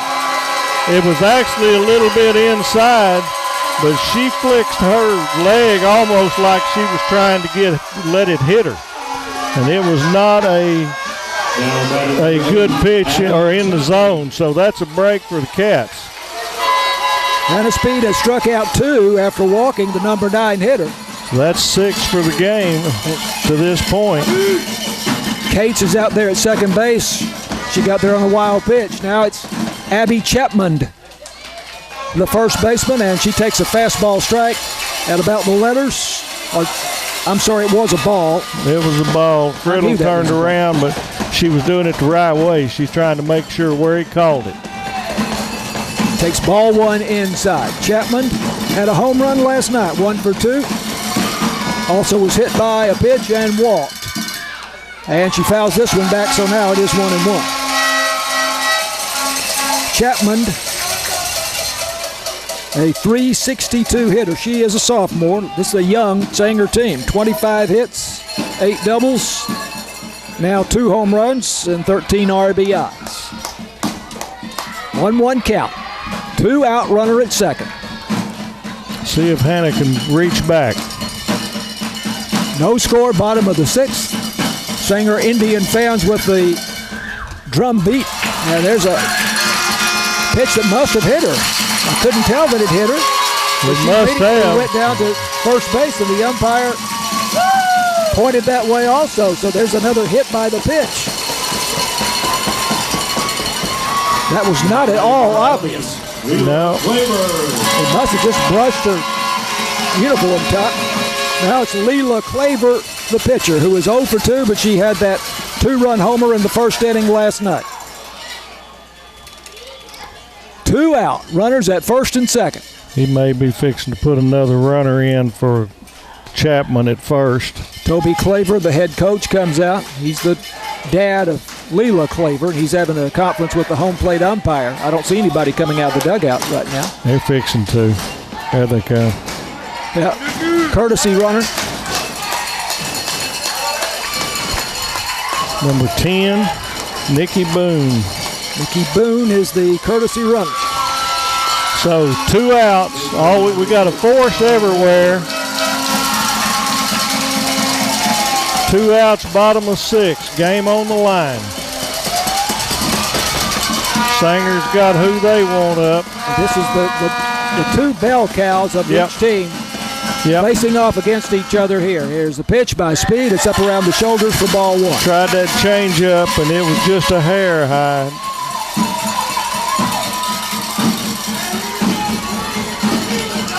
Claver has 5 homers after the one last night. And 22 RBIs. Here's the pitch. Go, go, go! That was foul ball. Had to be. For a moment, I thought it hit her. Now she's going to first base. It looked like a foul ball off the end of the bat, I thought. If nothing else, her hands were real close to the strike zone. So 2 consecutive hit batters here in the bottom of the 6th inning, and the bases are loaded with a walk and 2 hit batsmen. And then 2 strikeouts have provided the outs for the Lady Cats in the inning. So now it's extremely critical. We can't even afford a ball in the dirt. All right, now the hitter coming up here should be Lynch, number 13, I think.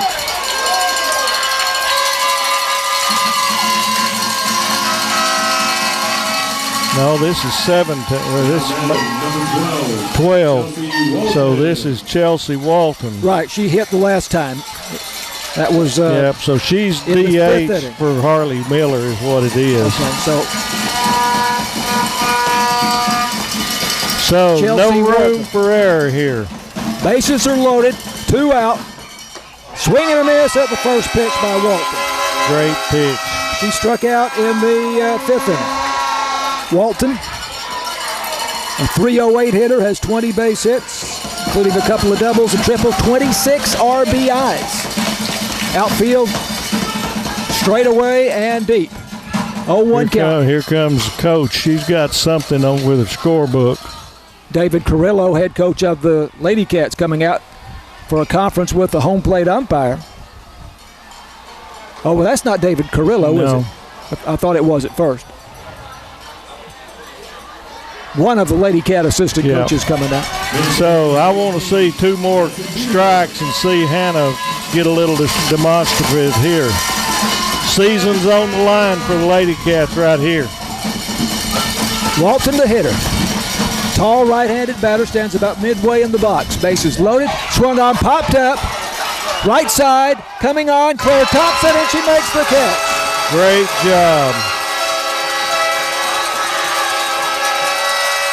Claire Thompson coming on in right field and making the catch not far from where the second baseman for the Lady Cats, Peyton Taylor, had been playing.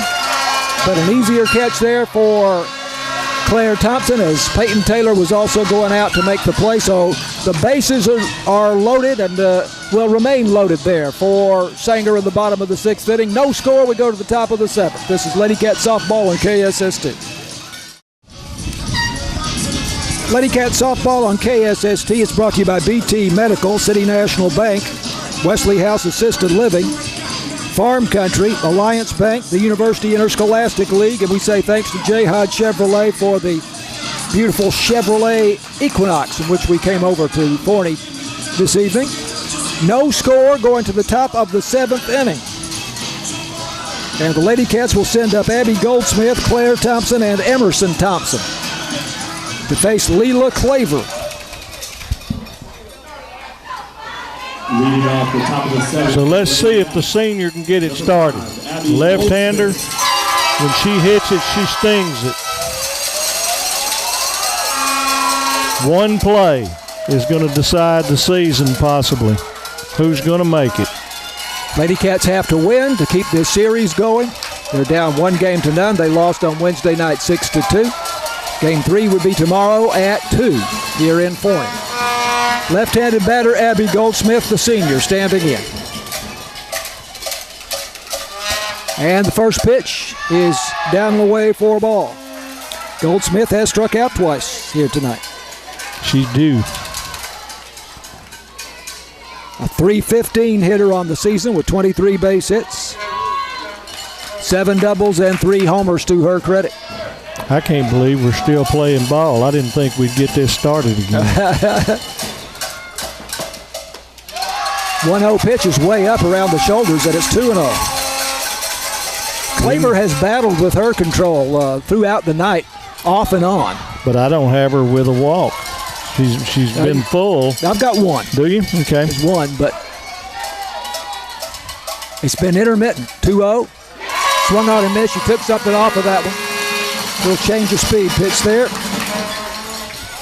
Abby was fooled on that particular pitch. 2-1 count. Nobody on, nobody out. Top of the seventh.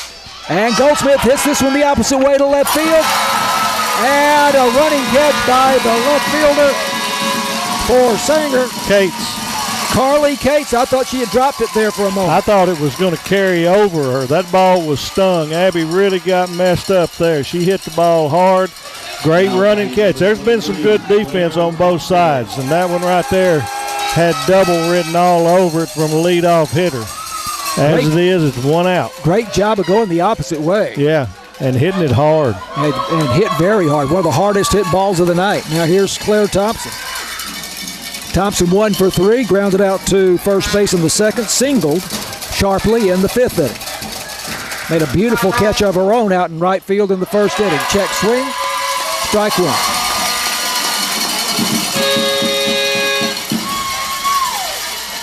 Claire Thompson, a .344 hitter for the Lady Cats. Both sets of fans are on the edge of their seat with every pitch now. A crouching stance, and she swings and hits this one foul down the first baseline over the Lady Cat dugout, out of play, 0-2. So she's dug herself a hole. Got to watch out for that off-speed pitch. I just want her to put it in play. I'm tired of seeing that fist pump from Claver. Claver with 8 strikeouts in the game. Looking at her wrist for the pitch. 0-2 pitch to Claire Thompson. She hits it foul into the net behind home plate. And the count holds at 0-2. Emerson Thompson on deck for Sulphur Springs, the senior shortstop. No score in the game, top of the seventh inning. This reminds me so much of that game against Gilmer a couple of weeks ago in Mount Pleasant. Yep. Lady Cats won that one 2-1 in 10 innings. Well, what we're proving is, take away those first 2 innings last night, these teams are extremely equal. Leela Claver looking in, 0-2 pitch to Claire Thompson. She hits it off the fist down the right field line, but it is foul by about 3 feet. Yep. Kind of hit it off her hands, got jammed a little bit. She wasn't running. She knew it was going to go foul. Hanging tough, though, still 0-2. Changing ball after basically every pitch, unless it's pitch and catch to the catcher. We had a nearly 2-hour delay for lightning. During that time, we had a moderate thunderstorm lasting about 20 minutes or so. So, feels somewhat wet out there. Fans making a lot of noise. Here's the 0-2 pitch. And there's a call strike 3 on a fastball inside edge of the plate. Tough pitch there. That was been called all night, and just got to protect yourself. So that's going to leave it up to Emerson. Number 15. 9 strikeouts now for Leela Claver of Sanger. And it's Emerson Thompson, the senior shortstop for Sulphur Springs. Both seniors getting a chance to bat in this 7th inning. 2 outs and nobody on. Top of the 7th, no score. Claver into the wind, windmills the arm. Pitch is fouled back into the net for strike 1. We have not seen as many balls with the weird English on them tonight. We've hit some balls good. Well, they actually have hit 3 or 4. Emma Thompson is 0 for 1. She walked in the 3rd, struck out in the 5th inning. Pitch way outside. In fact, the catcher there, Delilah Millen, just barely got a glove on it. All the way back to the wall, and it's 1-1. And there have been some times where she just totally lost control of the pitch. I want to see Emerson on base because she's fixing to turn it on. She gets on base, we're going to see it. We're going to see an attempt. And she has great speed. She is tied for the lead with 8 steals among the Lady Cats. 1-1 count. Emerson Thompson, a crouching stance about midway in the batter's box from front to back. Big gap up the middle. 1-1 pitch. Swung out and missed. The fastball up around the letters.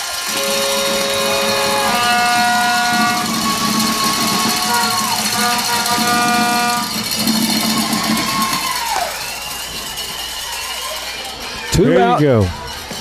Nobody on. 1-2 pitch to Emerson Thompson. That one's up around the shoulders, and it's a ball, and it is 2-2. On deck, Allison Frazier for the Lady Cats.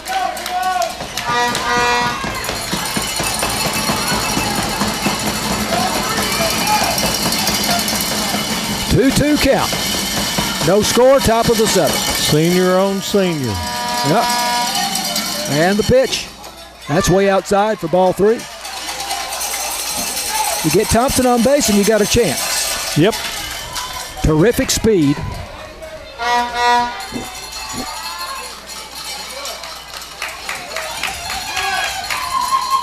Wednesday night, the Lady Cats scored their 2 runs in the 7th inning after 2 were out. Against Claver. 3-2 pitch, and she fouls it back into the net. She was right on it, just a little under it, but she was right on it, hit it to left field. I would love to know how many pitches each of these pitchers has thrown today. Yeah. A lot of foul balls. Claver taking a long walk out beyond the pitcher circle, almost halfway to second base. Gathering her thoughts, back to the pitcher's rubber. 3-2 count on Emerson Thompson with 2 out and nobody on. And the wind in the pitch is inside ball 4. Here we go. That's the second walk allowed by Leela Claver. Here we go. Coming up, Allison Frazier, the center fielder now. Again, Emerson Thompson with great speed. There at first base, and she has 8 steals on the season, tied with... Millen's been throwing the ball good in warm-ups too, but I think the least little bit. She may not be on this pitch. Pitch is a called strike. Emerson Thompson tied with Gracie Thompson with 8 steals to lead the team. 0-1 count. Lightning continues to show out beyond the outfield here. 2 out. Pitch way up high, up over the bill of the cap there. And it's 1-1. Allison Frazier has struck out twice in the game.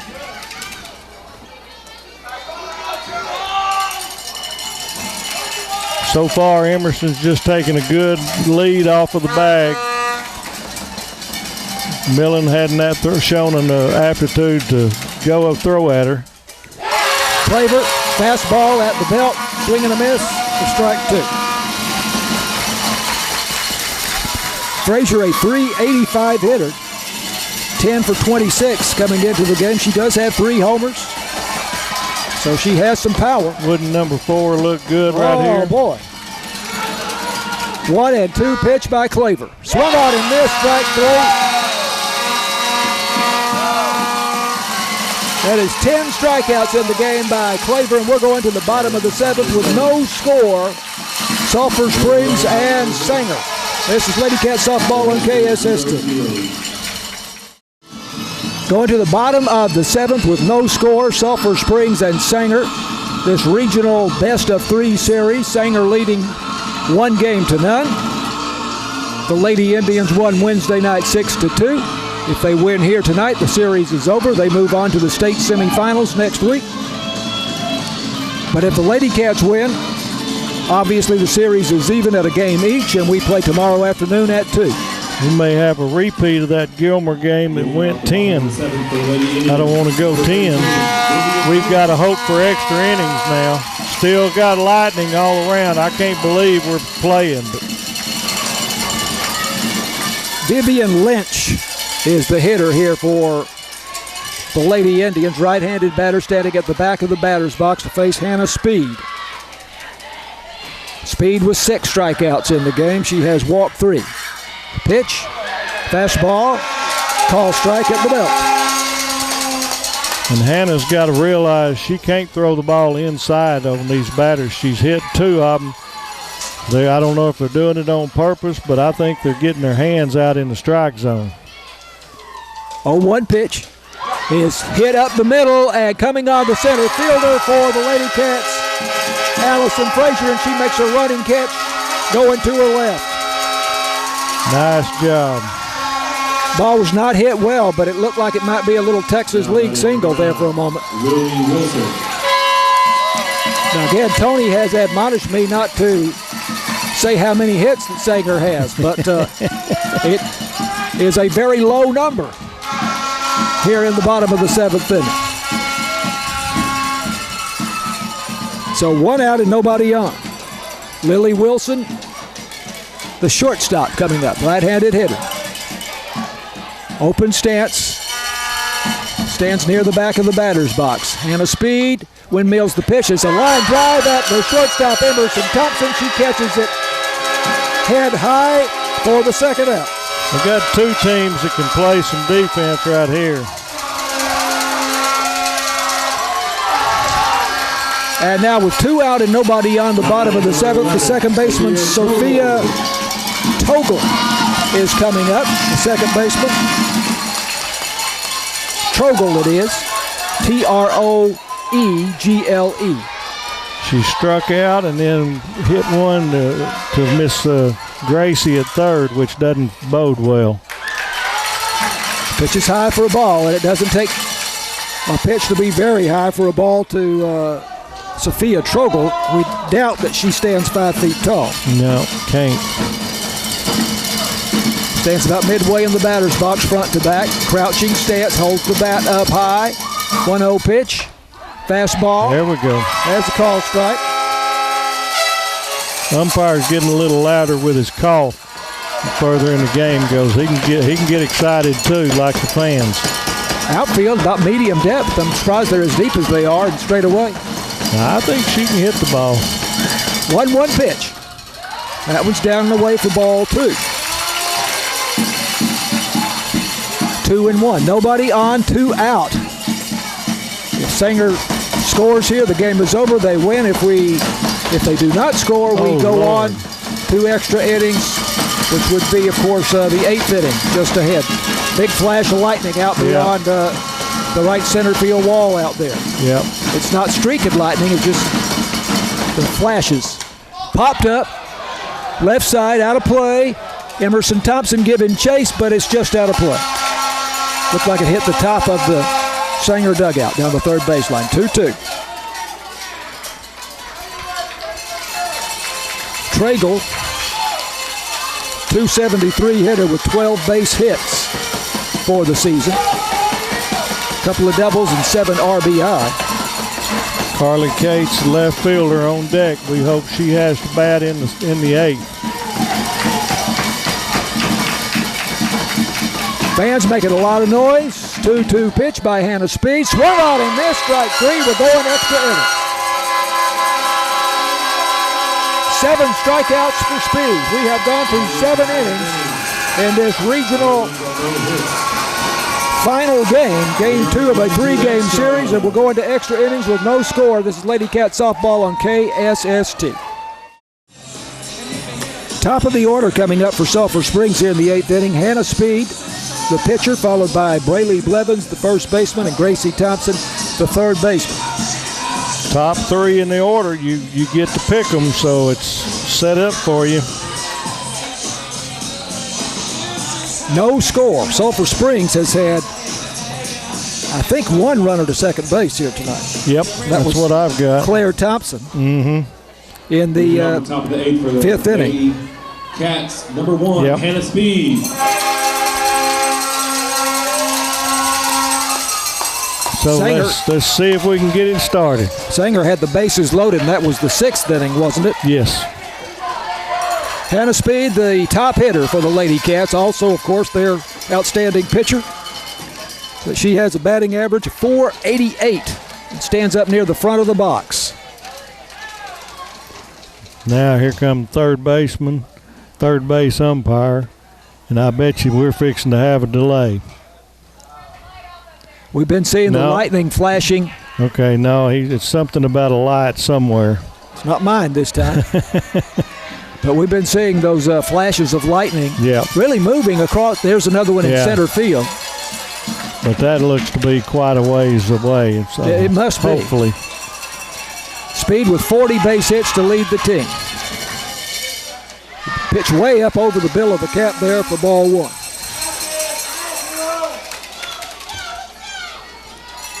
Hannah Speed, a couple of doubles, a triple. Actually, 3 triples, 3 home runs for Hannah Speed, the sophomore. Fastball swung on and missed. Oh. She had a big swing at that one. She took a little bit off of it, and she nearly got to it.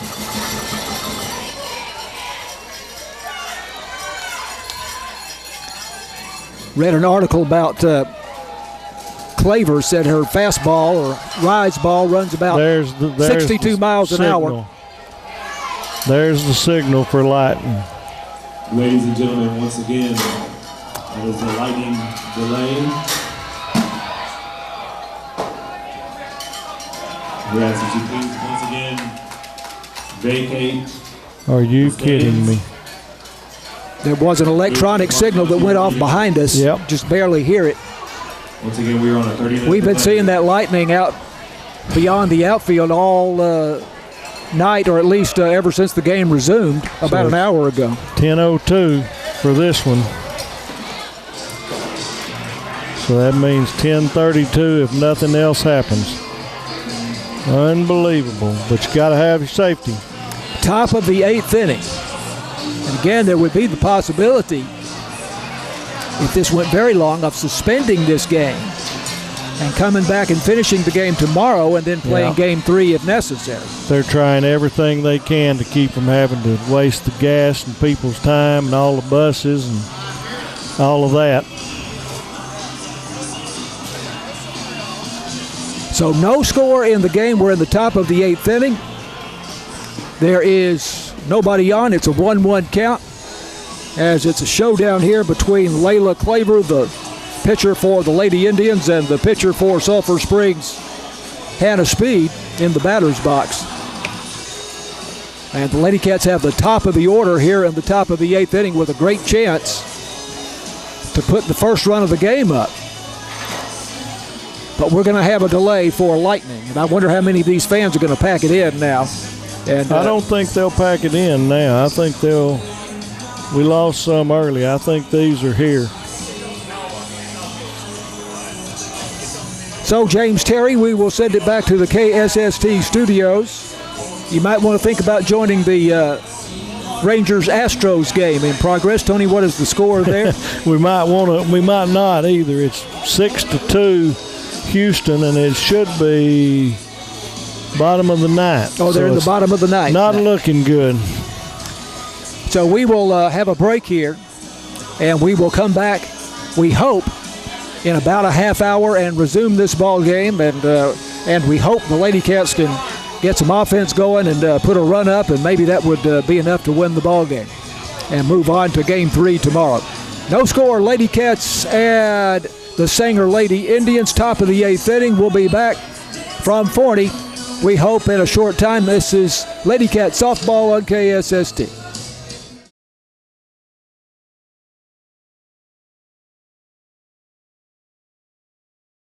Okay, James, thank you very much. Looks like we're going to start this resumption of the game from last night a little bit early. It was scheduled to start at 11, but the Sanger Lady Indians have taken the field. And so looks like we're about ready to go, Tony. Yeah, I'm really kind of surprised, because if people are going to show up right at this thing could be done. I mean, it honestly can. And so I'm a little shocked, but it's a strange situation. No anthem, no introductions, no anything. Start up with the plate at the plate with a 1-1 count, and who knows? Hannah Speed will be the hitter. There is no score. We have played 7 innings, no score. Lady Cats batting here in the top of the 8th. Game was halted with a thunderstorm bearing down on us, and it turned out to be a pretty powerful thunderstorm. And then the word was given less than an hour later that we would suspend the game and resume this morning at 11, but we're starting just a little bit early. So let's see if Hannah can put the first pitch in left field like she did to start the ball game. Hannah Speed is 1 for 3 in this game with that sharp single on the first pitch of the game. She is facing Leela Claver, the outstanding pitcher of the Sanger Lady Indians. Cloud cover here in Forney, but no threat of rain apparently at the moment. Nice breeze with the flag waving out in right center field. About half the fans or less, too. And the pitch is a fastball that misses just inside, and it's 2-1 to Hannah Speed. Lady Cats leading hitter at .488 with 40 base hits, as well as, of course, the outstanding Lady Cat pitcher. Stands up near the front of the box. Somewhat crouching stance. Here's the 2-1 pitch. She swings, hits it to the right side in the air. Right fielder Miller going for it, but it is well foul. Wind's blowing from left center toward first base, so it's going to accentuate anything hit the right field. 2-2 the count. Nobody on base. Top of the 8th inning. Again, no score here. Lady Cats, I think, have had one runner to second base in this game. I believe that's the case. Claire Thompson in the 5th inning. She singled and went to second on a wild pitch. 2-2 pitch from Claver.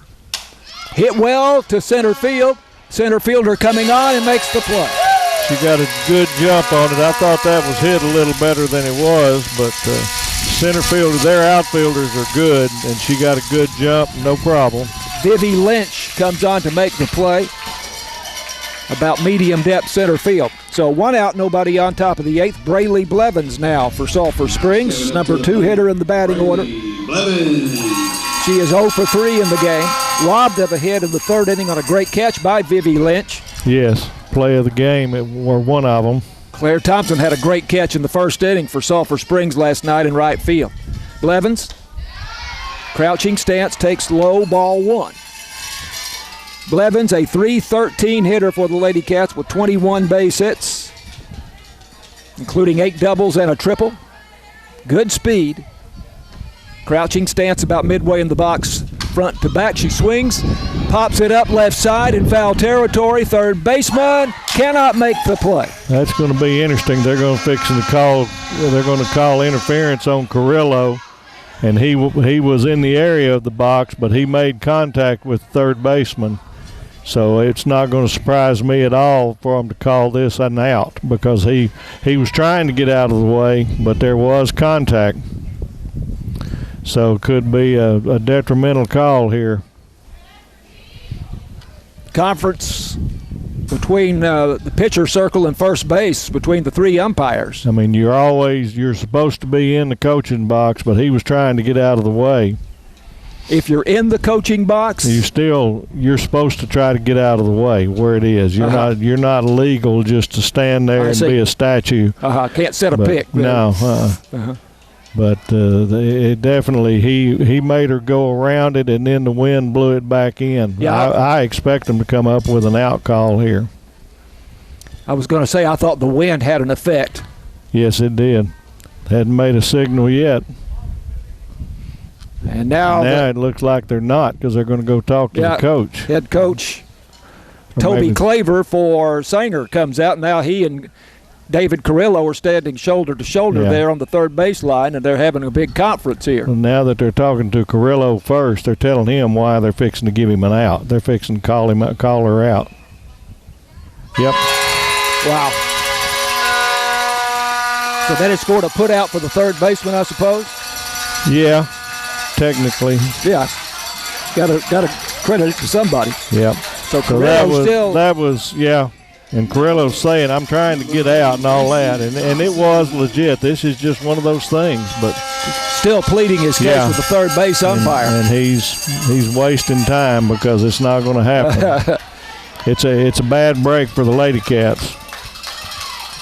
So this is Gracie Thompson in there to hit for Sulphur Springs with 2 out and nobody on in the top of the 8th inning. Crouching stance. Pitch by Claver is high for a ball.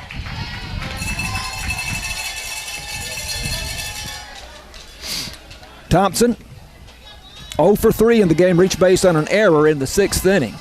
This call here could get the Lady Cats fired up a little bit too.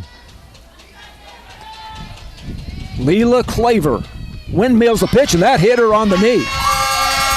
That hurt, but she's glad to be on first base. Yep. Hit batter. Gracie Thompson goes to first. And that'll bring up KK Montgomery, the left fielder and the cleanup hitter for Sulphur Springs.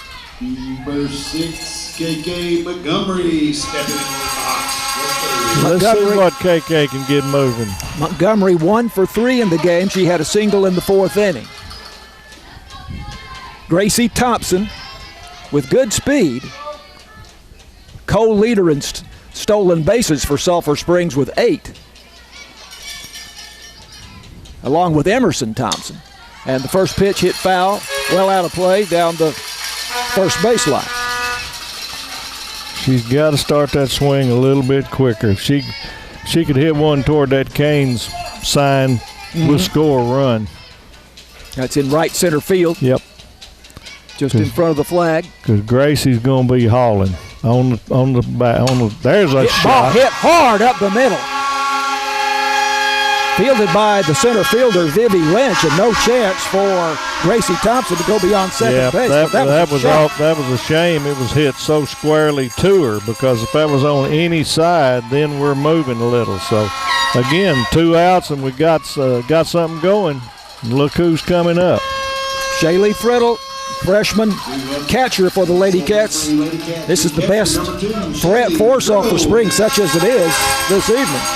She's gone at the first pitch a time or two. I'd like to see her maybe take one unless it's just right in her wheelhouse. Friddle, a .369 hitter with 31 base hits. First pitch looks like an off-speed offering, and inside for ball 1. I'm kind of glad she threw that one. It was in the dirt a little where she couldn't swing at it. Get relaxed in there. Friddle 0 for 3 in the game. Last night 1 for 4 with a double, I should say, Wednesday night. Outfield, deep and straight away. Runners at first and second, 2 out. Swing and a miss at a pitch up in the strike zone. Yeah, I think she helped her out there. I don't think they would call that one.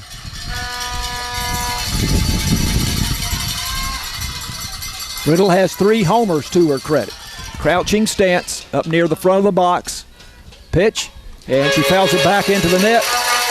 Count goes to 1-2. She kept up in the zone there, so I think she's found that she likes that high ball, and I fully expect this one to be the same thing. She may go up even a little more, see if she can get her to swing under it. Lady Cats with excellent speed on the bases. Gracie Thompson at second, KK Montgomery at first. Yeah, if we could hit a gap, we could roll. 1-2 pitch.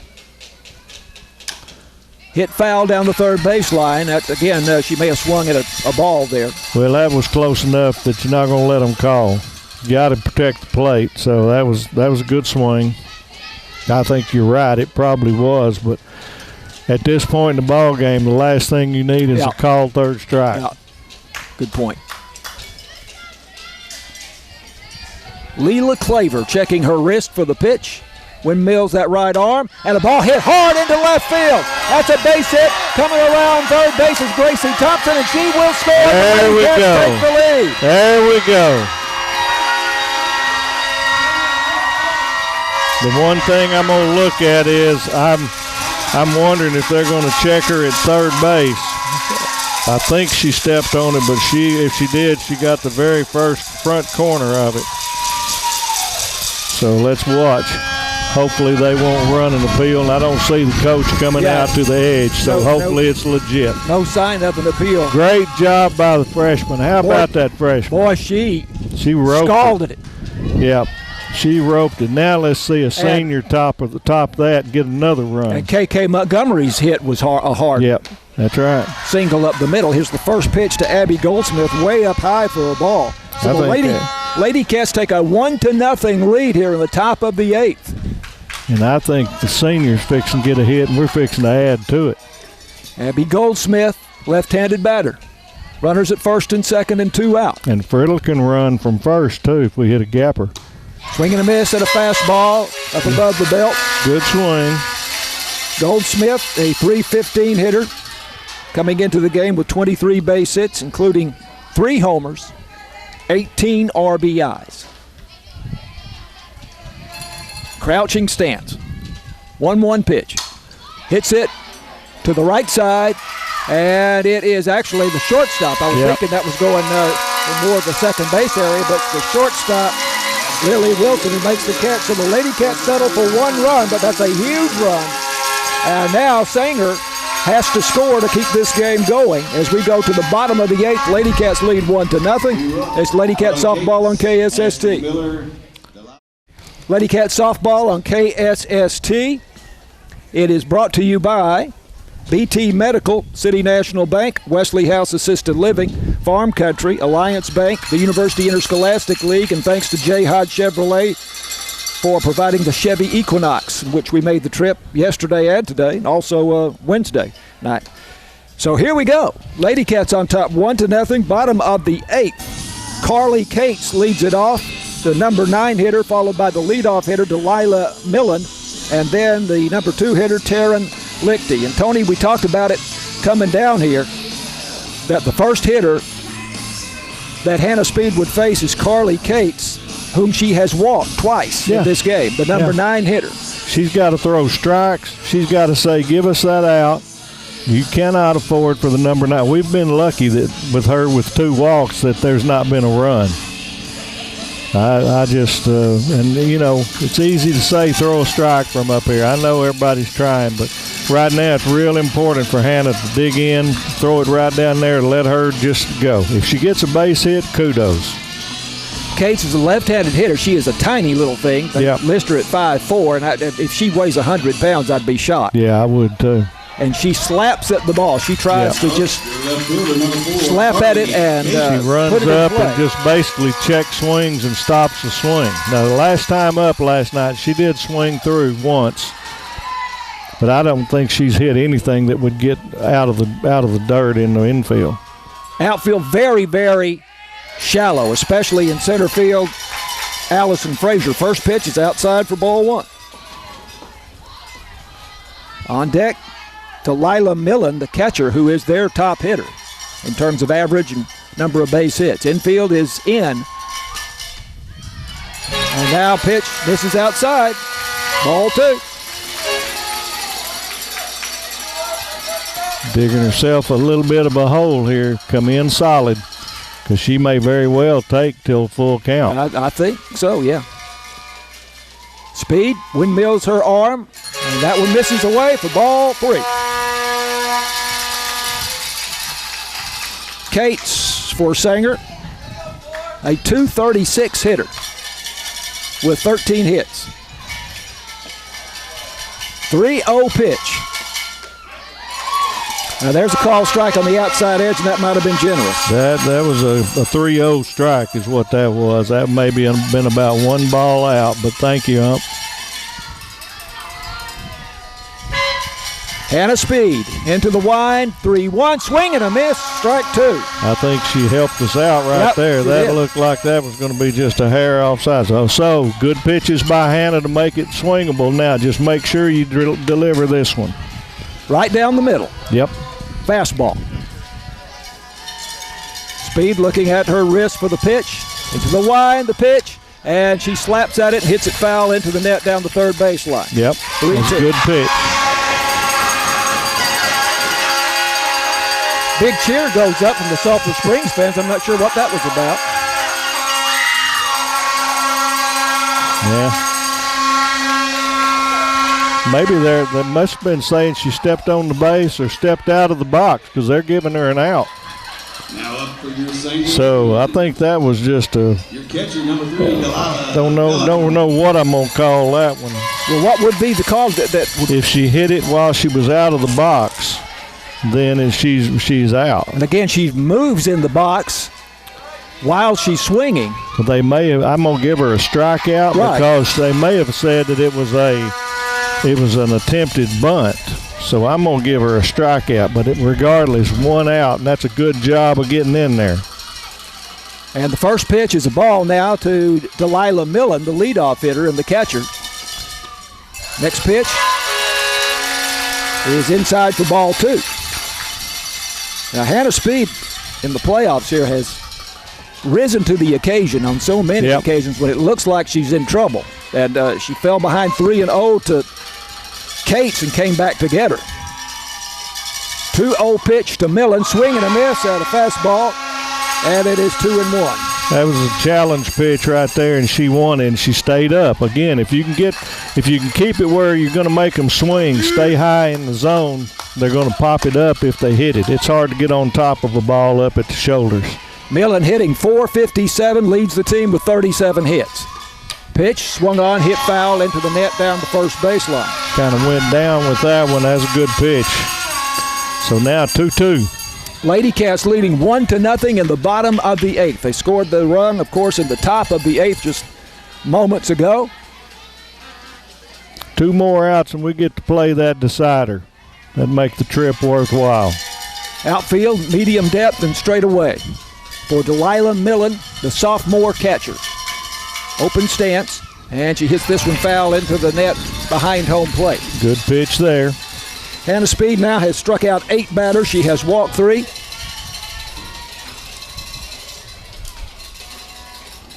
And Tony, there has not been a number beside the H sign on the scoreboard there for Sanger. Big out coming here. 2-2 pitch. Oh, that didn't miss much. Just inside. That's a great take by Millen. Sulphur Springs fans didn't like it, but that was the correct call. Now, you got to have something that makes her offer. We got a great defense behind us. Nobody on, 1 out, 3-2 pitch. Swung on, and this one dropping fast, and it falls in as coming on. Allison Frazier almost made a fantastic catch there from Sulphur Springs, but it came out of her glove right at the end. So that's a base hit for Millen. Great effort, just didn't quite come up. I think she was just a hair late on the dive and kind of smothered it. Millen did not hit the ball particularly well. No, it carried further than I thought. I really thought that one was a base hit right off the bat. So now Taryn Lichty, the freshman third baseman, who is 0 for 3 in the game. So we need to try to get the lead runner if she hits a ground ball. Fastball, call strike, inside part of the plate. That's one that hasn't been being called very much, is that inside, but she crowded. Got to also watch, she hit 2 batters on pitches just like that last night too. Yep. I'm scared of that, and I don't think they're looking at that strike zone. 1-1 pitch. This one is popped up, and going to her left. Oh my goodness, they collide, but the catch is made by the second baseman, Peyton Taylor. Great job. That's a senior taking over, but Emerson's going to have to realize she can hold her own too. So that's an F4. Great job that didn't fall. Emerson Thompson, the shortstop, moving to her left past second base. And that was one where the wind blew it that way. The wind and the spin blew it. So Emerson wasn't out of line calling it. But regardless, and I think if they'd have dropped it, they'd have gotten a force. Swung on and missed the first pitch to Abby Chapman. The first baseman was 2 out and a runner at first base. Fastball, she challenged her there with a pitch up in the zone. You got to get this hitter. You don't want to let Claver come to the plate where the crowd will get moving. 0-1, hit foul into the net, and it's 0-2, and Sanger down to their last strike here. So do you throw her that changeup? I do. Yep. I throw it right here and maybe throw it waist high and try to get it to drop. If she touches it, it's going to Gracie, and that's a good thing. Chapman did a tough spot down 0-2. The pitch. Swung on. There it is. There it is. Let's play another one. Wow. Lady Cats win it 1-0 in 8 innings over Sanger. There we go. Sulphur Springs scores a run at the top of the 8th. The run driven in by Shaylee Friddle.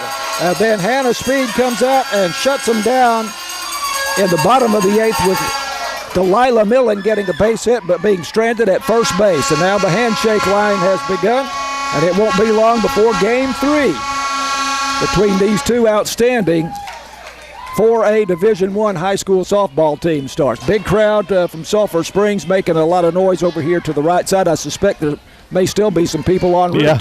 Well, what do we got? We got single digit. No, it's 12 minutes after, but I knew it was going to be quick. So now we're probably going to have the coin flip. Both coaches coming up. They're asking for the coin flip, see who's home and away. We didn't mention it, but that dive that left that we couldn't quite get to, that's the only hit that Hannah Speed allowed all game. Great point. That she had a no-hitter, and Tony's been no-hitter and preventing me from saying no-hitter all night. And you brought it up. Yeah. So that was the one hit allowed by Hannah Speed in the game. Great. No runs, 1 hit. 6 left on base, and Hannah struck out 8 to my calculation. 9. Okay, I may have missed one. And she struck out 2 there in the 8th inning. That's one of the best pitching performances of the season we've seen from Hannah Speed. I couldn't tell who did what. So we're waiting to see if we get an indication of who will be home and away, and then we'll probably break. Kind of looked like that Carrillo won, but it's whether or not we're going to switch dugouts or anything. So I would doubt that. I do too. Okay. So with the Lady Cats win Game 2, 1-0 over Sanger. Sanger won Wednesday night 6-2, and now it's a decisive Game 3 in this regional playoff. So we are going to take a break, and we will come back with the start of Game 3 shortly. Lady Cat softball presented by BT Medical, City National Bank, Wesley House Assisted Living, Farm Country, Alliance Bank, University Interscholastic League, J. Hodge Chevrolet. Thank you for the Chevy Equinox in which we came to the game. I think the announcement was just made that we would play Game 3 in 15 minutes. Was it? Good. I heard good. That. That's better than 30. So James Terry at the station, we will send it back to you for a few minutes, but we will come back with Game 3 very shortly here on KSST.